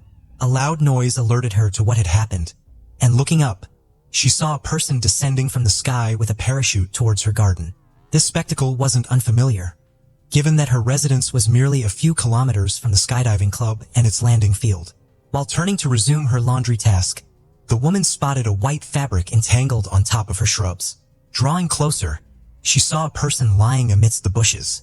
Swiftly, she called her husband, who was also in the garden attending to maintenance duties, and they promptly contacted emergency services. That person was Elle Van Doren. They assumed she was one of the skydivers, but unfortunately, she showed no signs of life. Meanwhile, Marcel found a safe landing spot and ran through the streets, desperately calling out for Van Doren and trying to locate her. Marcel spotted an ambulance and followed it to the nearby site where Van Doren had landed. He rushed towards her, but had to be restrained to allow the emergency crew to approach. Upon the arrival of emergency services, resuscitation efforts were initiated but proved futile. Els Van Doren had succumbed. Marcel vehemently insisted on preserving Van Doren's parachute untouched, asserting the abnormality of both the main and reserve parachutes failing to open. He then contacted her husband, Jan, and delivered the devastating news. Jan hurried to his wife's side, while Tom and Klottermans returned to the parachute club to relay the tragic news of Van Doren's demise to the other members. The club members were deeply affected by the news. Klottermans, feeling overwhelmed, knelt down and let out a sorrowful cry. Elsa's husband, Jan, came to the club to collect her things and found Klottermans there. She offered to get the items, and he noticed her standing still with a strange smile. Klottermans then went towards the changing rooms with Jan following behind. But when they reached there, she suddenly closed the door, locking Jan outside. Jan later mentioned that Klottermans took quite a while before finally coming out with Van Doren's belongings. Meanwhile, at the accident site, the police had gathered Van Doren's parachute and helmet, the latter equipped with a video camera capturing her ill-fated jump. An autopsy conducted to ascertain her state revealed no traces of alcohol or drugs that might have impaired her. Her death was classified as either a murder or a suicide, attributed to multiple fractures and internal bleeding, resulting from the impact of the fall. Suspicions arose within Van Doren's family, pointing toward the possibility of her being murdered by someone within her skydiving club, an individual knowledgeable about how parachutes work. Subsequently, the club members were advised not to attend her funeral, a request that some members, including Van Doren Klottermans, ignored. Jan, in particular, felt deeply hurt, learning that fellow club members were aware of the affair, some of whom he considered friends from his own club membership. To make things worse, Van Doren had falsely told her club friends that she was separated from her husband. Her funeral took place just a day before her daughter Carol's 15th birthday. During this sad occasion, Carol talked to her mother with a heartfelt statement. She mentioned how the family had asked her mother many times to stop skydiving, and expressed how much they wanted her to stay with them. After the concerns about Van Doren's reserve parachute failing, the police started investigating shortly after the funeral. They brought in a parachuting specialist who knew a lot about parachutes to examine Van Doren's parachute and look for any problems. The expert quickly noticed a major issue. A crucial part of her parachute, the pilot chute, was missing. This small extra parachute is important for deploying either the main or reserve parachute. Its intentional removal seemed to be on purpose. Also, there were clear signs of tampering, such as the cut drawing to the pilot chute that activates the main parachute, and one of the straps connected to the emergency parachute. After reviewing the latest body camera footage from Van Doren's failed jump, investigators noticed an unidentified red fabric in front of her face that did not belong to her skydiving equipment. They are still trying to determine where this fabric came from and have asked the residents to search their gardens and surrounding areas for the red item. If found, they stressed the importance of handling it carefully as it could contain DNA from the person who tampered with Van Doren's parachute. Sadly, no one has been able to find this key piece of evidence.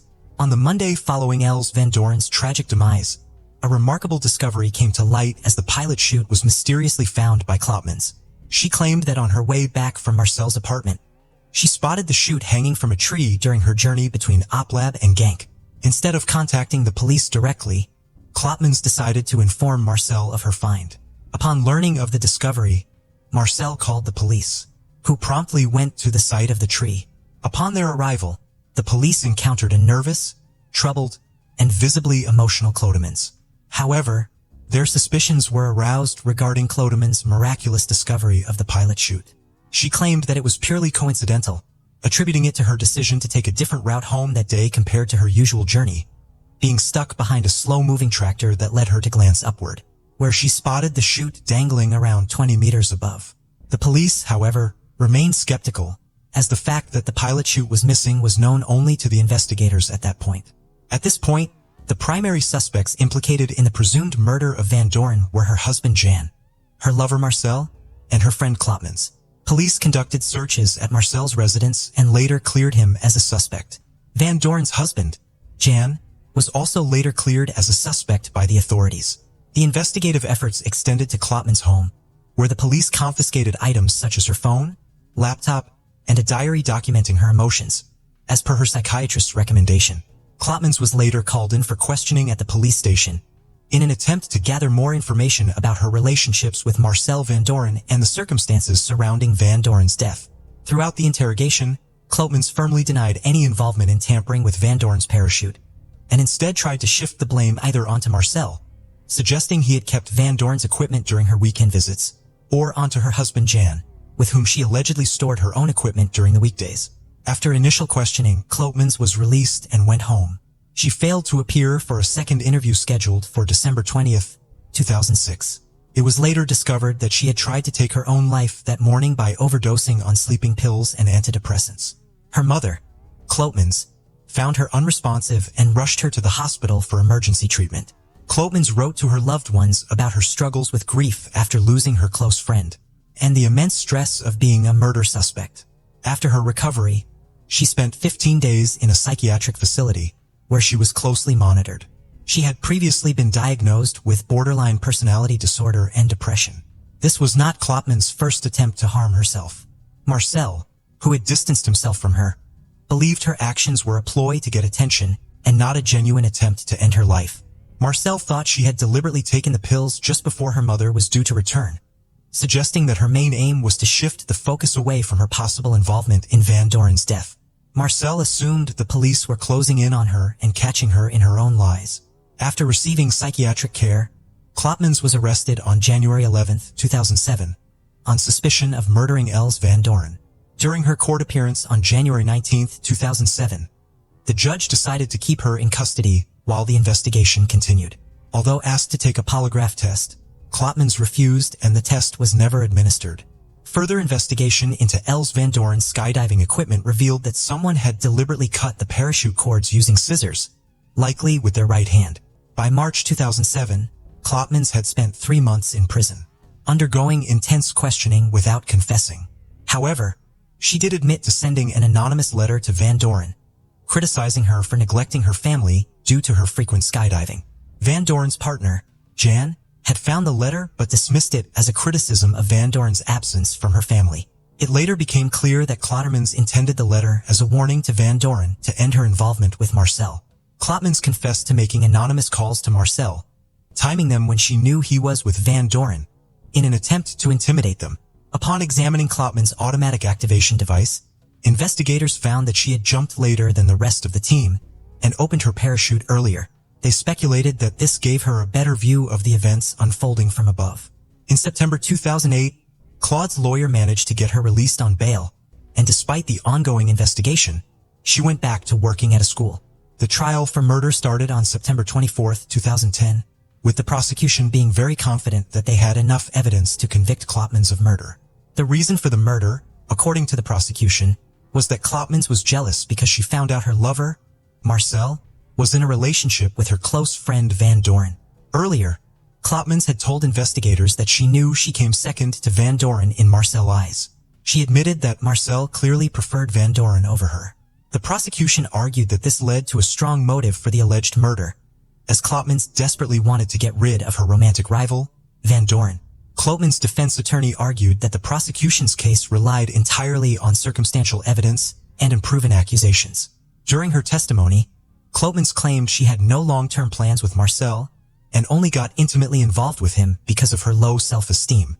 At one point, she even tried to shift the blame to Carol Van Doren's daughter, suggesting that she might have wanted revenge against her mother for being away most weekends. Despite her attempts to sway the jury and deflect blame, they ultimately found her guilty of murdering her friend, Els Van Doren, on October 20, 2010, and she was sentenced to 30 years in prison. During her trial, Klopmans consistently maintained her claim of innocence. To prevent her from harming herself again, she was closely monitored. Later, she filed an appeal, arguing that the police had questioned her, without her lawyer present in May 2011. However, her appeal was denied. Nevertheless, after serving 12.5 years in prison, Klopmans was granted conditional release in June 2022, following a third appeal, and is now a free woman. We feel deeply sorry for what happened to Els Van Doren and her family, who had to endure so much after the truth was revealed. Our heartfelt condolences go to her loved ones, who are grieving the loss of her life. In May 2003, Tiffany Rowell and Rachel Colarutis, among many other people, proudly graduated from their high school. They were entering the next stage of their lives and had many summer plans with friends and family. Tiffany was off to become a social worker and Rachel was thinking of joining the military. Tiffany's boyfriend of 3 years, Marcus, also had a place at college, and his cousin Adalbert, who had recently moved to Clear Lake for a fresh start, had big plans too. After Tiffany's mother had died, her father remarried and moved out of the area. Tiffany stayed in the house so she didn't have to change schools so close to graduation. The next month and a half involved a lot of parties at Tiffany's, holding down jobs, saving up for college, and spending as much of the summer together as possible, before they all went their separate ways for a while. Late afternoon, July 18, 2003, police received a call from 2 neighbors who had gone to visit Tiffany. They had walked into her house and found a traumatizing scene, one that no one could have predicted, for people lay dead. The floor and walls were covered in blood, and it was obvious that they had all been deceased for several hours already. It was a shocking sight, for even the most tenured of police officers. The victims were 18-year-olds Tiffany Rowell and Rachel Colarutis, Tiffany's boyfriend 19-year-old Marcus Priscilla, and Marcus' cousin 21-year-old Adalbert Sanchez. Tiffany, Marcus, and Adalbert had all been shot to death, and although Rachel had been shot multiple times, she had died of blunt force trauma to her head, and her skull was completely shattered. There was no forced entry. The TV was still blaring, and the way the group had been found indicated it was a total ambush that had happened in a mere matter of seconds. Rachel was found on the floor with her hand near her phone. She had managed to hit the 911 buttons to try and call for help, but before any call could go through, she was hit over the head, likely with a gun, and died. There was a clump of hair in her right hand, and she had been shot at least 12 times. Tiffany and Adalbert were on the recliners, their legs stretched out while they had been relaxing watching television, and Marcus was found behind the seats on the floor. Over 40 bullets had been fired in the house, and there was a mixture of 2 different shell casings. No guns were found at the scene, but police could tell that one was a 9mm and one was a .38 caliber. So investigators felt confident they were looking for at least 2 people involved, maybe even more.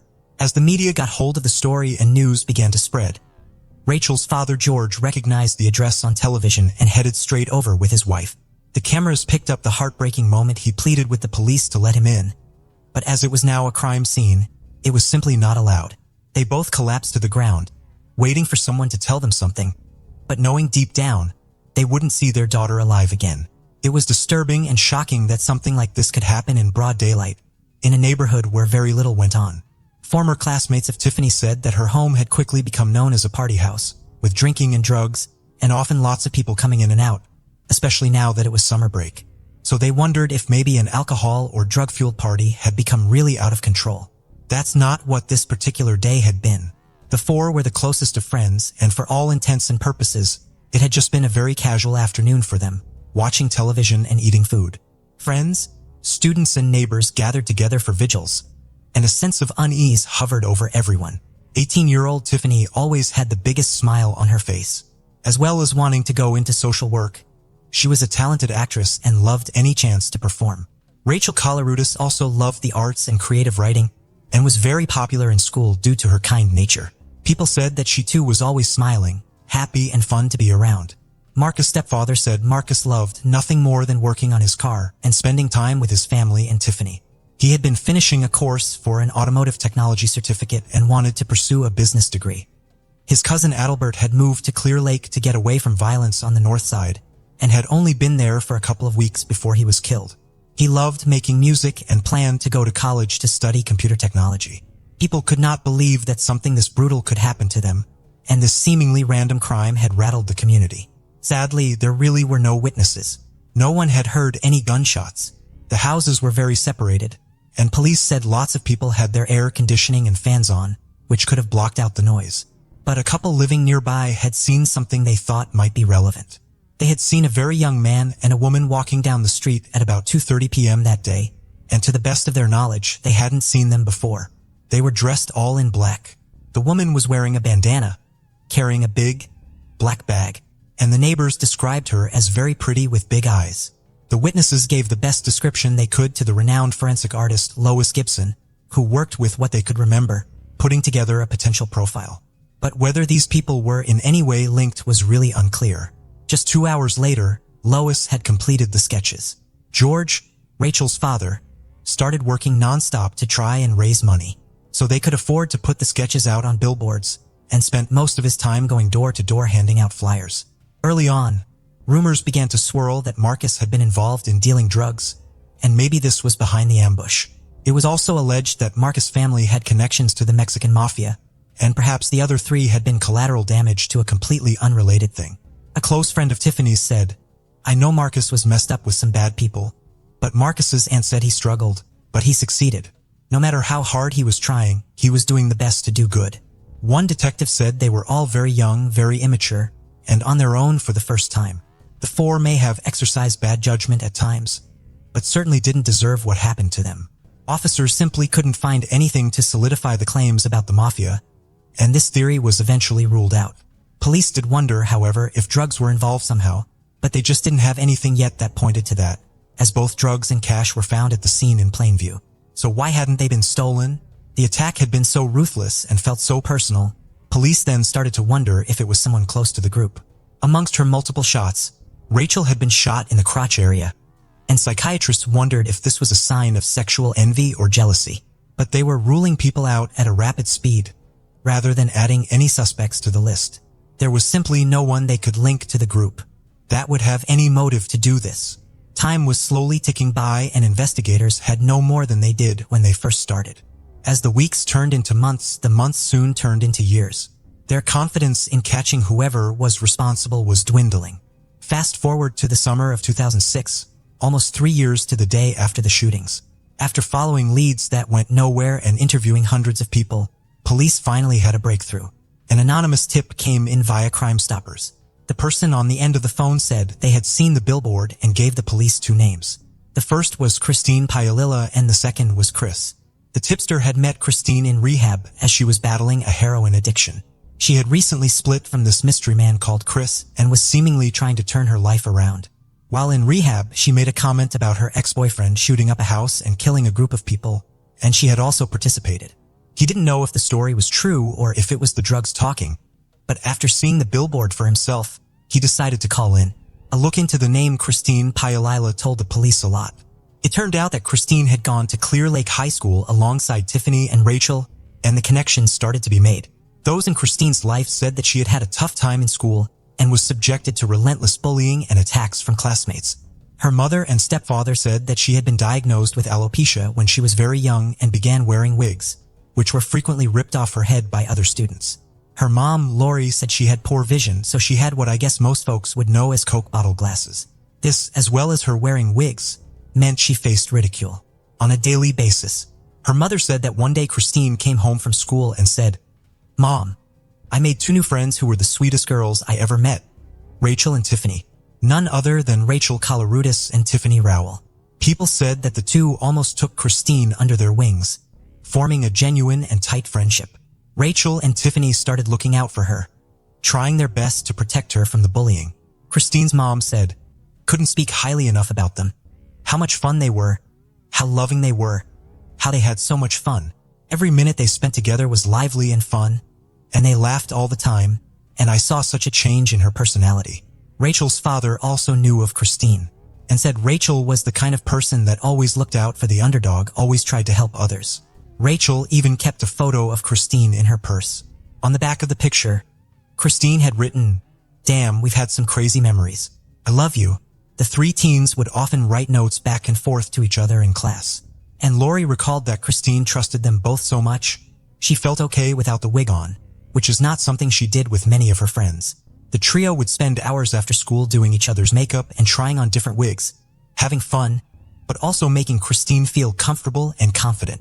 The girls pushed Christine to try new things and find her creativity. And with this, Christine's confidence began to grow and she was really coming into her own. She got a huge boost when she was voted Miss Irresistible by the student body at Clear Lake High School. She finally felt like she was leaving her past behind. Christine soon met Chris Snyder. He was 2 years older than her and the pair struck up a friendship. Lori said she immediately disapproved of this, but said her daughter wouldn't hear anything bad said about him. Chris ended up serving time for armed robbery, and when he got out, he went straight back to Christine, who was now 16 years old. Christine said that she felt bad because nobody wanted to be associated with him, and knowing how this felt, she stuck by him. They soon became romantically involved, and Christine had become more and more distant from her family. Lori said Christine clung onto him for reasons she didn't understand, despite him often joining in with the bullying. Chris was using a lot of drugs at the time, and before long, so was Christine. Her parents spoke to lawyers and the police, even trying to get a restraining order against him, but Christine was now almost 18 years old and was making her own decisions. Her stepfather said she felt she was going to be able to fix him no matter what he did. But others said that the toxicity came from both of them, with people often seeing Christine hitting him and shouting and fighting in public. Although this relationship was already on a downward spiral, 2 people that seemed to be constantly positive and have good energy in her life were Rachel and Tiffany, who stayed just as close to her throughout her relationship with Chris. On the day the group were found dead, Lori said Christine had come home in floods of tears, crying through most of the night. She said she was so upset she couldn't attend their funerals. So, with the police knowing all of this, it begged the question, why would someone that was so close to the victims do something like that? How could Christine possibly have been involved? The only person that could answer that question was her, and officers started searching for Christine Paolilla and Chris Snyder. The hunt for Chris proved harder as he was not living at his last known address. But, thanks to ATM and bank records, Christine and her husband Justin were located. They were hauled up in a San Antonio motel, having lived there for almost a year. When officers announced themselves and entered, they walked into what they described as one of the most disgusting things they had ever seen. Used needles, rubbish, food, vomit, and drugs littered the floor. Blood and bodily fluids covered the walls and furniture. They said the smell was unlike anything, and the state of Christine and Justin was quite shocking. Wearing blood-stained clothes and covered in track marks, just before noon on July 19, 2006, Christine Paolilla was placed under arrest. Police said it was clear that the pair were so deeply in their addictions, it was likely a matter of time before they died. For the last 9 months, they had been living in the same room, spending every bit of Christine's inheritance money on drugs. Christine told police she was living off of crackers and spending around $500 a day on heroin, but this amount sometimes reached over $1,000. Justin said Christine hadn't left the room once. Christine's police interview began just before 3 p.m., and over the next few hours, the detective begged her to tell the truth. She admitted to driving Chris to the home that day, but said the murders were all his idea. The plan was to buy drugs from someone inside. Christine said she waited outside in the car before they both drove away. But when Chris said he had forgot something, the pair went back. She initially said that again she stayed outside, hearing no gunshots and seeing nothing wrong. She said she only realized something had happened when he came out holding a gun. After this happened, they drove off and she clocked in to start her shift at Walgreens just 30 minutes later. The police weren't convinced that this was down to just Chris. Neither were the experts that had analyzed the crime scene. They were still standing by their theory that this was a jealous rage or something to do with sexual envy on Christine's part. Although Rachel and Tiffany had befriended Christine, it was still entirely possible that maybe she didn't believe they were being genuine and wanted to punish them, or her anger at being treated so badly in school had poured over and she had taken it out on them. Officers were trying to get as much information out of her as they could, but as the interview drew to a close, started to grow weaker and more sick. She was transported to Santa Rosa Hospital, where she informed doctors that she was used to taking heroin every 10 to 15 minutes, and that she hadn't had any since that morning. After she had been given methadone and morphine, they carried on the interviews inside the hospital, but Christine was still pointing the finger at Chris. She was then put on a plane and flown out to Houston before being placed in a jail cell. A final videotaped interview commenced just before midnight. Her story had now changed. She then said she watched in horror as Chris beat Rachel to death. And according to Christine, he had threatened to do the same thing to her and her family if she told anyone what had happened that night. Police were satisfied that she had finally, at least, placed herself at the scene. They were still looking for Chris and visited his last known address, his parents' house. They told his family that there was a warrant out for his arrest. They began a search of the property. In his father's bedroom was a little safe which contained 2 guns. Both matched the 2 types that they were looking for. But by this point, no one had seen Chris in over a week. Detectives looked at his MySpace page and phone records, which led them to Greenville, South Carolina, but Chris had already learned about the manhunt before police could even find him. Testing the guns soon linked them back to the crime scene, but before they could place Chris under arrest, his decomposing body was found in some woods. He had taken an overdose of pills.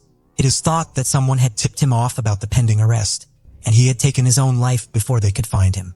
There was now only one person left to talk to, and that was Christine's husband, Justin. He said that Christine had inherited some money after her father passed away, and the couple had bought a small condo with it. Soon after they started living together, a new story about the anniversary of the unsolved murders came out. Christine called Justin in to watch, asking if the billboard picture looked like her. He said Christine broke down and admitted to going to the house to steal money and drugs. She said she was a willing participant, and when Chris started shooting, she didn't hesitate to join in too. Justin also said that Christine had told him that it was her who beat Rachel to death with the gun, not Chris. He said that Christine told him Rachel was crying, asking why over and over, but she didn't stop until she was sure Rachel was dead. Justin said he was completely shocked and scared, but the couple moved out of the condo and went on the run. It later turned out that the anonymous tip that had been made to Crime Stoppers was actually Justin himself. Christine Paolila was charged with first-degree murder, and she entered a plea of not guilty. In a pre-trial hearing, Christine's defense team moved to suppress all 3 recorded statements. Although she had been advised of her Fifth Amendment rights before each interview, they argued that her statements were technically involuntary because of the medication she had taken and because she was suffering from opioid withdrawal. But this motion was denied, and the court later said Christine was lucid and capable of understanding the warnings given to her and the nature of her statements. A couple of years later, the now 22-year-old's trial got underway. The defense advised that Christine did not testify. They showed her confession tapes reiterating Christine's statement, saying that it was Chris that had killed the group while she hid. The jurors watched her videotaped statement in which she told police that Chris was responsible for everything and that she was afraid of him. But the prosecution fired back saying, over 1,100 calls are made from her to him and him to her. If you are so deathly afraid of someone, what are you doing on the phone with them for over 1,000 phone calls? Dr. George Glass, a psychiatrist testifying for the defense, said that her heroin addiction could not be overlooked. She was in withdrawal at the time she spoke to the police and was saying anything she could to get drugs to relieve the pain. Her lawyer said she's upset. She totally understands the grief of the families, her friends, the ones who were killed. She only wishes they could understand that she didn't want any of it to happen.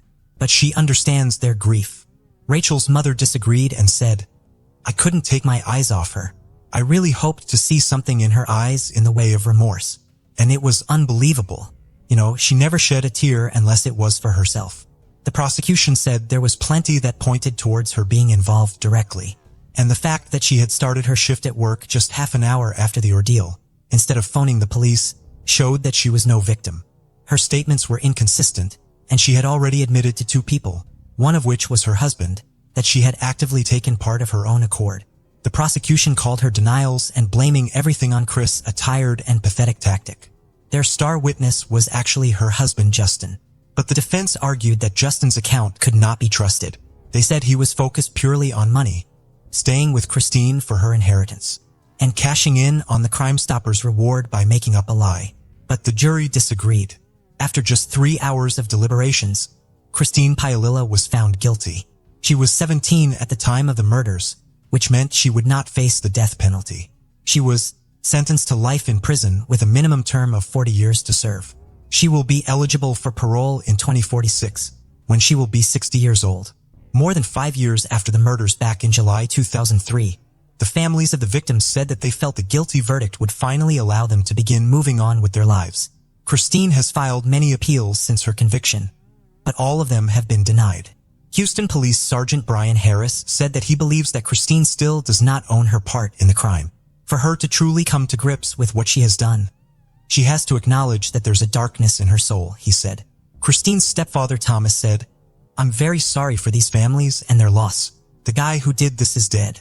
He was very, very bad. He was a predator. My daughter is paying for someone else's sins. My daughter doesn't deserve this. My daughter is a victim too." It's hard to know exactly what happened that fateful afternoon and why it did. Police say there were 6 people at the scene. 5 of them are now dead and 1 of them isn't talking. So with this, it is likely that the full truth will never be fully known. The aftermath of that awful day is still widely felt, with Rachel's father calling it an earthquake for the families and community. Marcus' stepfather said, "Our lives are very different now. We see things differently than before, and we know that we will never again feel the sense of hope that we used to feel." The case of Linda Loaiza. Linda Loaiza was born on December 12, 1982, in La Victoria, a city in the state of Merida, Venezuela. She grew up in a modest family and had 10 siblings. From an early age, she developed a strong interest in animals and often helped her parents with their livestock business. This passion prompted her to enroll in an agricultural engineering school. On February 27, 2001, she moved to Caracas, the capital of Venezuela, to pursue a degree in veterinary medicine. However, no one, including Linda and her family, could have predicted the unexpected turn her life would take. On the morning of March 27, 2001, she was kidnapped by Luis Carrera Almoina. Luis's family was one of the most prominent intellectual and political families in Venezuela. He is the second son of Gustavo Carrera, a renowned researcher, writer, and university professor who was a member of the Venezuelan Language Institute and a former rector of the National Open University. Luis's uncle is a notable intellectual and academic figure in Venezuela. His family is very influential, with many members involved in the Communist Party of Venezuela. Luis's mother, who died in 2000, was also a talented researcher, writer, and professor at the Faculty of Humanities and Education at the Central University of Venezuela. Luis's aunt, along with his sister, had close ties to the government during the Chavez era and were involved in promoting cultural ties linked to socialism. Luis is considered an agricultural engineer and rancher, and he is the son of a school principal from the upper class. However, in reality, he has no stable job or permanent residence. Instead, he relies on his father's financial support and reputation. As a young man, Luis attended a private high school in a wealthy area of eastern Caracas and spent some time living in France.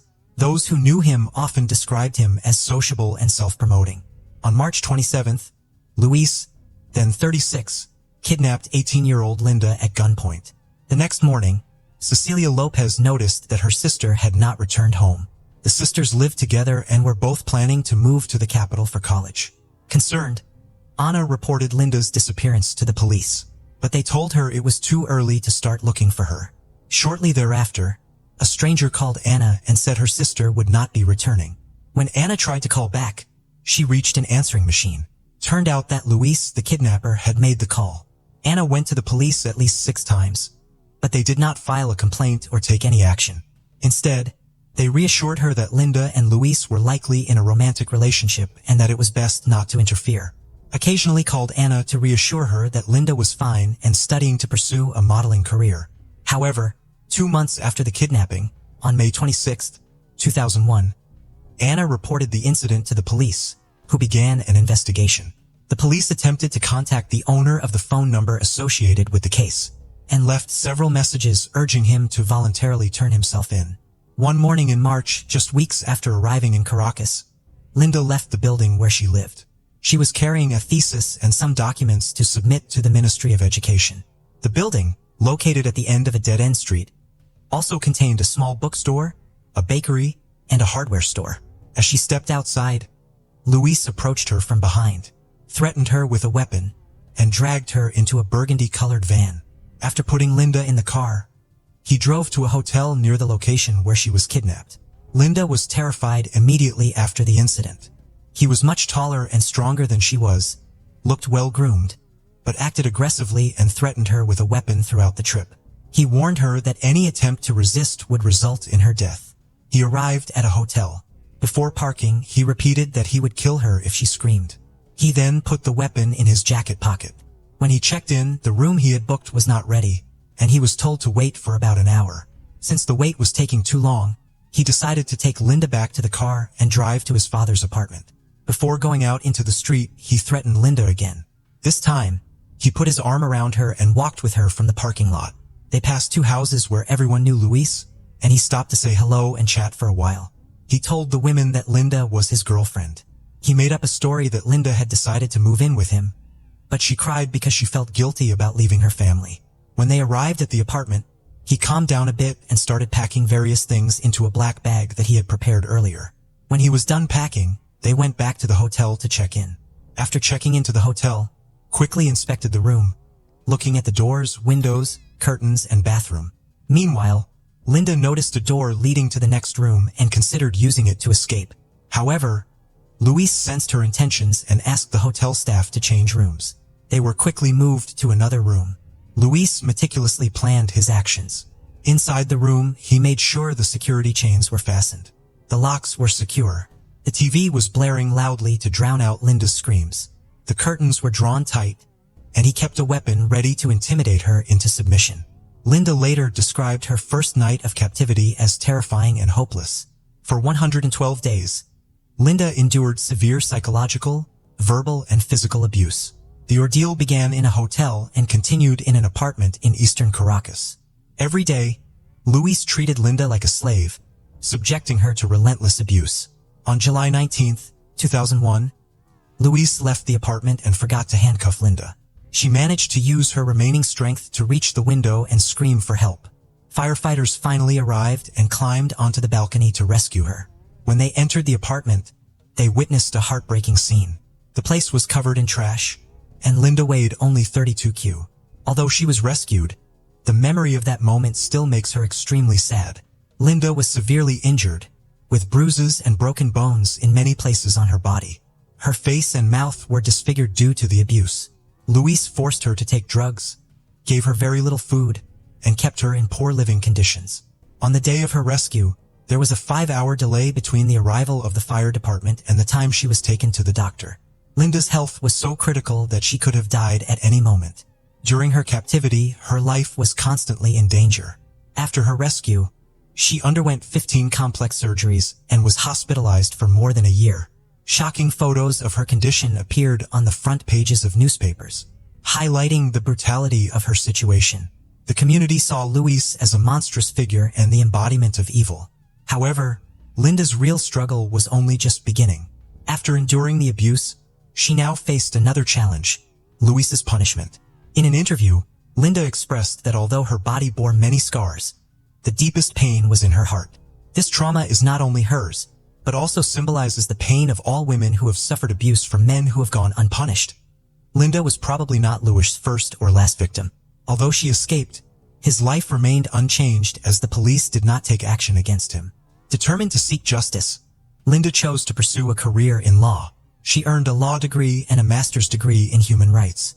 She repeatedly pointed out that Luis's socio-economic status had a significant impact on both the investigation and the court's decisions.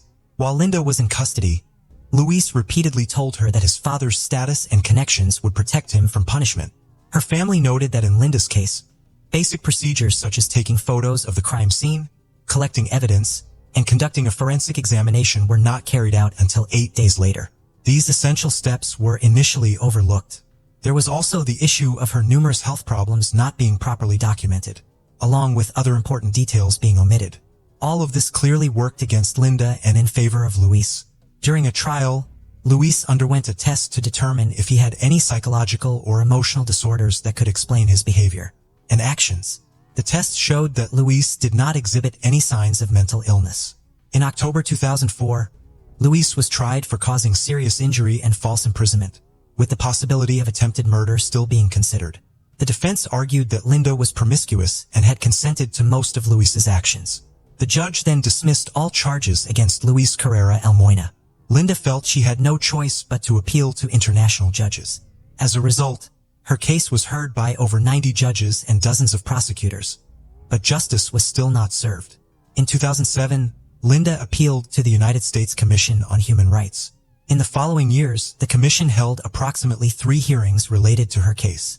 In 2015, the commission's chairman allowed Linda to speak for 10 minutes. In her testimony, Linda recounted the horrors she endured at the hands of Luis and how she tried to call for help from those nearby. She also described the moment she was rescued and reflected on her long struggle for justice. Linda's representative urged the United States Commission on Human Rights to thoroughly evaluate the case, highlighting the flaws in the investigation. The commission recommended that Venezuela conduct a comprehensive and timely investigation into the violence involving Linda, in accordance with the procedures outlined by the Inter-American Court of Human Rights. Furthermore, the commission recommended that the state take appropriate disciplinary and criminal action against public officials whose actions or inactions resulted in a failure to deliver justice. The final recommendation was to examine the systems in Venezuela that could prevent a recurrence of past events, focusing on measures to ensure that women victims have access to justice. A national policy to prevent violence against women began to take shape with effective monitoring and control mechanisms. In 2018, the Inter-American Court of Human Rights condemned the Venezuelan government for numerous human rights violations against Linda and her family. The state has not complied with the U.S. court ruling. Linda has been persistent in her efforts to ensure that regulations protecting women, girls, and adolescents are enforced. She has vowed to continue fighting until the state meets her demands. Linda was kidnapped for 112 days by Luis, a member of a prominent Venezuelan family who remains at large and unidentified. Linda often emphasizes her age at the time of her kidnapping, as if trying to stress that she was too young to have endured such trauma. Even after more than 20 years, she remains committed to her fight. Linda seeks justice not only for herself, but for all women who have suffered violence. Through her activism, she aims to ensure that no one else has to endure the nightmare she experienced. Valerie Tyndall was born on August 29, 2005 in Indianapolis, Indiana. She had a big, loving family, her parents, a brother, and 4 sisters. At some point, they decided to leave the big city and move to a tiny town called Arlington, about an hour's drive from Indianapolis. With only a few hundred residents, Arlington was a quiet, peaceful, and safe place. Valerie enrolled in the local school, made friends, and grew to love the small-town life. As a teenager, she started taking on various part-time jobs to earn her first paycheck. She initially worked at local restaurants before landing a job with a lawn mowing company. This job was perfect for her. It had a flexible schedule that fit well with her school hours, and operating a lawn mower didn't require any special skills or much effort. By 2023, when Valerie was 17, she was working hard to get good grades so she could get into a college to become a veterinarian. She had loved animals since childhood and had long dreams of becoming a vet. That summer, during her school break, she was busy researching colleges and continued mowing lawns to save up as much money as she could before heading off to college. On June 7th, Valerie told her parents she was heading to work, said goodbye, and left. Her mom expected her to be home in a few hours. As the day went on, it became clear that something was wrong. Valerie wasn't answering her phone, and as evening approached, her mom decided to call her boss. Valerie worked for a neighbor and family friend, Patrick. To her surprise, Patrick told her that not only had Valerie not shown up for work, but she didn't even have a shift scheduled that day. This news made Valerie's parents even more worried. They feared something bad might have happened, but held on to hope. Her mom considered the possibility that Valerie might have lied about going to work and instead spent the day with friends, even though she'd never done anything like that before. In the end, they decided to wait, hoping their daughter would come home soon. They also called everyone she knew, but no one had seen her that day. So by the next morning, when Valerie still hadn't returned, they decided it was time to call the police. After speaking with Valerie's parents, the police considered the possibility that she might have gone somewhere secretly or even run away from home. Her mom mentioned that Valerie usually didn't work on Wednesdays, but she assumed her daughter had just picked up an extra shift that day. The officers also talked to her boss, who confirmed that Valerie had no scheduled work that day and had last worked on Tuesday. The police questioned her friends and acquaintances, but none of them had seen Valerie or spent time with her. Given the small size of their town, the officers quickly interviewed everyone Valerie might have been with, but it led nowhere. The only lead they managed to find was a witness who saw Valerie driving by around noon on the day she disappeared. But unfortunately, this didn't bring them any closer to finding out where she was. As days passed without any sign of Valerie, the police became increasingly convinced that she wasn't going to return home on her own. Investigators began focusing on two main theories: that she had either run away or that foul play was involved. Valerie's parents were skeptical about the idea of her running away. There were no issues at home, and she had been working hard in school to achieve her dream of becoming a veterinarian. However, the thought of her running away still gave them a glimmer of hope that she was alive and safe, because the alternative was far worse. For several weeks, the police, along with Valerie's family and volunteers, searched tirelessly around their town. Authorities also asked local residents to help locate Valerie's car. The fact that no one had spotted her vehicle in the small town suggested that Valerie had driven it out of Arlington herself, or someone had hidden it. Nearly 3 weeks later, on June 26th, the police finally found Valerie's car parked at an apartment complex in Shelbyville, about 20 miles from Arlington. The license plates were missing and the doors were locked. There were no signs of a struggle or any useful clues inside the car, but detectives quickly uncovered an interesting detail. The apartment complex where the car was found was a client of the lawn mowing company where Valerie worked. Despite this, Valerie's boss, Patrick, had insisted she wasn't scheduled to work that day. The investigators began to suspect that he might be hiding something and started looking more closely at him. After interviewing residents in the area around the apartment complex, they found another witness who had seen Valerie on the day she disappeared. But she wasn't alone. Her boss, Patrick, was in the car with her. Hearing this, the detectives went to question Patrick. He stuck to his story, claiming he hadn't seen Valerie that day. But when the police informed him that a witness had placed him with Valerie and that her car had been found, his story suddenly changed. Patrick admitted that he had indeed seen Valerie that day. According to his new version of events, they met up in Shelbyville and Valerie asked him to drive her to a small town called Homer a few miles from Arlington. She claimed she was planning to run away from home and that someone would be waiting for her there. Once they arrived, Valerie got out of his car and into another vehicle driven by an unknown man, and they drove off together. Patrick added that the next day, he picked up Valerie's car and left it in the parking lot of the apartment complex where the police later found it. He insisted that he was only trying to help her, but investigators quickly spotted inconsistencies in his story. They had already checked the location data from Valerie's phone, which showed that it had last been active in Arlington, not in any other town. This suggested that something might have happened to her in Arlington, and they confronted Patrick with this information. To their surprise, Patrick changed his story again. This time, he claimed that they met near the apartment complex in Shelbyville, after which Valerie got into his car and they drove to his house. He then left Valerie at his home alone when he went to work, and when he returned, she was gone. Naturally, the detectives found this version even less credible than his previous ones. They asked Patrick to hand over his phone and he agreed. The detectives found text messages exchanged with Valerie on the day she disappeared. At 11:23 a.m., Valerie had sent him a message saying, "I'll be there soon," and a few hours later had replied, "Where are you?" He sent the same message again a little later, but there was no response. All of this raised serious suspicions, and the detectives were highly doubtful of Patrick's truthfulness. They decided to speak with Valerie's parents to ask if they had noticed anything unusual about Patrick's behavior. Valerie's mom shared that Patrick did sometimes act strangely. He had built a close friendship with Valerie, spending time with her outside of work, giving her gifts, and even taking her shopping.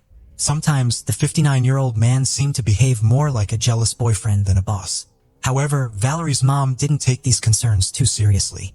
Patrick was a close family friend, and Valerie was friends with his daughter, so her mother assumed he was just being supportive. Yet, one particular incident stood out to her as especially suspicious. Patrick once invited Valerie to visit an aquarium in another city. Her parents allowed her to go, thinking that Patrick was taking his entire family, but they later found out that he went alone with Valerie, which her parents found quite odd. Valerie's mom also mentioned that on the night of June 7th, Patrick and his wife came over to visit their house, where he suggested that Valerie might have run away and might never come back. She also brought up one curious detail that caught the detective's attention. Patrick had been tracking Valerie's phone location through a special app. He claimed this was for work purposes, but the detectives immediately noticed something strange. If Patrick could simply open the app and see where Valerie was, why did he send her several messages asking, "Where are you?" on the day she disappeared? After piecing together all the information, the detectives were nearly convinced of Patrick's involvement in Valerie's disappearance. However, with only circumstantial evidence and no clear idea of Valerie's current whereabouts, they couldn't yet hold him accountable. Still, the police decided to arrest Patrick for providing false statements, as he had broken the law by lying about not seeing Valerie on the day she vanished. He was formally charged, and the police continued to think what to do next. This move was largely driven by the detectives' hope that after his arrest, Patrick might eventually tell them the truth, but he continued to insist that he had nothing to do with her disappearance. The next step was to obtain a warrant to search Patrick's home, but this process proved difficult. Without any solid evidence, it took several months. Eventually, the police uncovered another suspicious detail. Several of Patrick's neighbors reported that the day after Valerie disappeared, he dismantled and burned his garage in the middle of the night around 2 a.m. Finally, on October 11th, the police secured a warrant and went to search Patrick's property. His house sat on a vast piece of land with a pond in the middle. For search dogs immediately indicated that there was a sense of human remains coming from the water, so investigators focused their search there. However, no remains were found in the water. The expert suggested that a body might have been near the pond at some point, causing the scent to seep into the water. The police then expanded their search across the property. They requested a helicopter equipped with ground-penetrating radar, and from the data collected, they created a map highlighting areas with some signs of digging. Given the size of the property, the search extended for several weeks. This continued until November 28th, when the police focused their attention on a large pile of construction debris mixed with soil. After clearing the debris, they uncovered 2 wooden crates beneath it. The first contained old VHS tapes and documents, though the police have not yet disclosed their contents. In the second crate, they found human remains wrapped in black garbage bags. The level of decomposition made it impossible to visually identify the person. But the detectives noticed the nails of the deceased were painted in the same color as Valerie's on the day she disappeared. The remains were sent to medical examiners, who quickly confirmed that they belonged to Valerie Tyndall. Following this confirmation, was charged with her murder, and the detectives brought him in for questioning. Now that Valerie's body had been found on his property, Patrick did not deny his involvement. However, his account once again raised serious doubts. According to his account, they met that day near the apartment complex in Shelbyville for work, after which they went to his home, where his office was also located. Patrick claimed that Valerie began to blackmail him. He insisted that she had been trying to seduce him for some time, and that on that day she demanded a new car. If he didn't comply, she threatened to tell everyone he had seduced her, destroying his life. Patrick said he panicked and a heated argument ensued, escalating into a physical struggle. In the midst of this, he grabbed his belt and strangled Valerie. Afterward, he moved her body to his office and hid it there. The next day, he went to a store, purchased some wooden boards, and made 2 makeshift coffins. In one, he placed Valerie's body, and in the other, he stored documents and old videotapes. He also wrapped the body in garbage bags and duct tape to mask the odor of decomposition. Patrick then decided to hide the crates in a pit that was already on his property. But he needed something to cover them, so he used the construction debris, which was plenty on his land, and buried the coffins under a layer of soil to secure them. As for the burned garage, the purpose of his action remains unclear. Given that he burned it shortly after the murder and in the middle of the night, it likely has some connection to the crime. Perhaps he needed to destroy certain evidence, and the garage demolition was just a cover for the large fire. It's worth noting that the pit where he buried Valerie's body was only 100 yards from her parents' home, who had been searching for their daughter for almost 6 months. When police asked him how he felt after committing the murder, Patrick calmly stated that nothing in his life had really changed. Naturally, the detectives were skeptical of his entire story. It all seemed like Patrick was trying to portray himself as the victim, justifying his actions by claiming he was being blackmailed. A far more likely scenario was that Patrick had been ingratiating himself with Valerie for some time, hoping for a romantic relationship. On the day of the murder, he might have brought her to his home and attempted to initiate an intimate encounter. But when Valerie refused, he panicked at the thought she might tell her parents and decided to kill her. Another detail that cast doubt on Patrick's version of events was the testimony from Valerie's relatives. They mentioned that she loved her car and even said once that she wanted to drive it for the rest of her life. This made Patrick's story about being blackmailed for a new car seem even less believable. After charges were brought against Patrick, detectives uncovered several more intriguing pieces of evidence that further built the case against him. A thorough examination of his smartphone revealed that shortly after arriving home on the day of the murder, Patrick began deleting apps from his device. Although he failed to remove his health app, which recorded a significant spike in his heart rate for several minutes shortly after his arrival. Investigators believe that this was the moment when he killed Valerie and moved her body. Patrick also admitted to disposing of the license plates from Valerie's car and her keys by throwing them into a river, intending to make it harder for the police to locate the vehicle. He also revealed a chilling detail. After strangling Valerie with his belt, he just put it back on and continued wearing it as if nothing had happened. The victim's parents were devastated to learn that their neighbor and friend was her killer. They admitted that they had never truly believed Patrick was involved, despite his strange behavior. It's important to note that detectives had kept most of the information from the parents to avoid compromising the investigation. So many details only came to light after Patrick's arrest. When Patrick was placed in jail awaiting trial and was appointed a lawyer, he didn't attempt to retract his confession, as is often the case. Instead, he and his lawyer negotiated a plea deal. Patrick would plead guilty to the murder, and in exchange, the charges of giving false information, for which he was originally arrested, would be dropped. Thanks to this deal, Patrick stood before the judge on March 11, 2024, just a few months after his arrest, and was sentenced to 57 years in prison. While the victim's family didn't have to endure years of waiting for the trial and the defense's attempts to justify Patrick's actions, the plea deal came with a significant drawback. Typically, such agreements don't require the guilty party to disclose all the details of their crime. Patrick only needed to admit his guilt in the murder. Because of this, Valerie's parents may never know the real reasons behind the crime, even if the investigator's theory seems closest to the truth. As for Patrick's family, they too were horrified when the police discovered Valerie's body on their property. His wife and children, including his daughter who had been friends with the victim, had lived just yards away from her remains for nearly 6 months, completely unaware. The plea deal also means we may never learn what was on the tapes that Patrick buried in the second coffin alongside Valerie. It's possible their content could have brought additional trouble or even criminal charges, and Patrick may have feared that the police would search his home following Valerie's disappearance.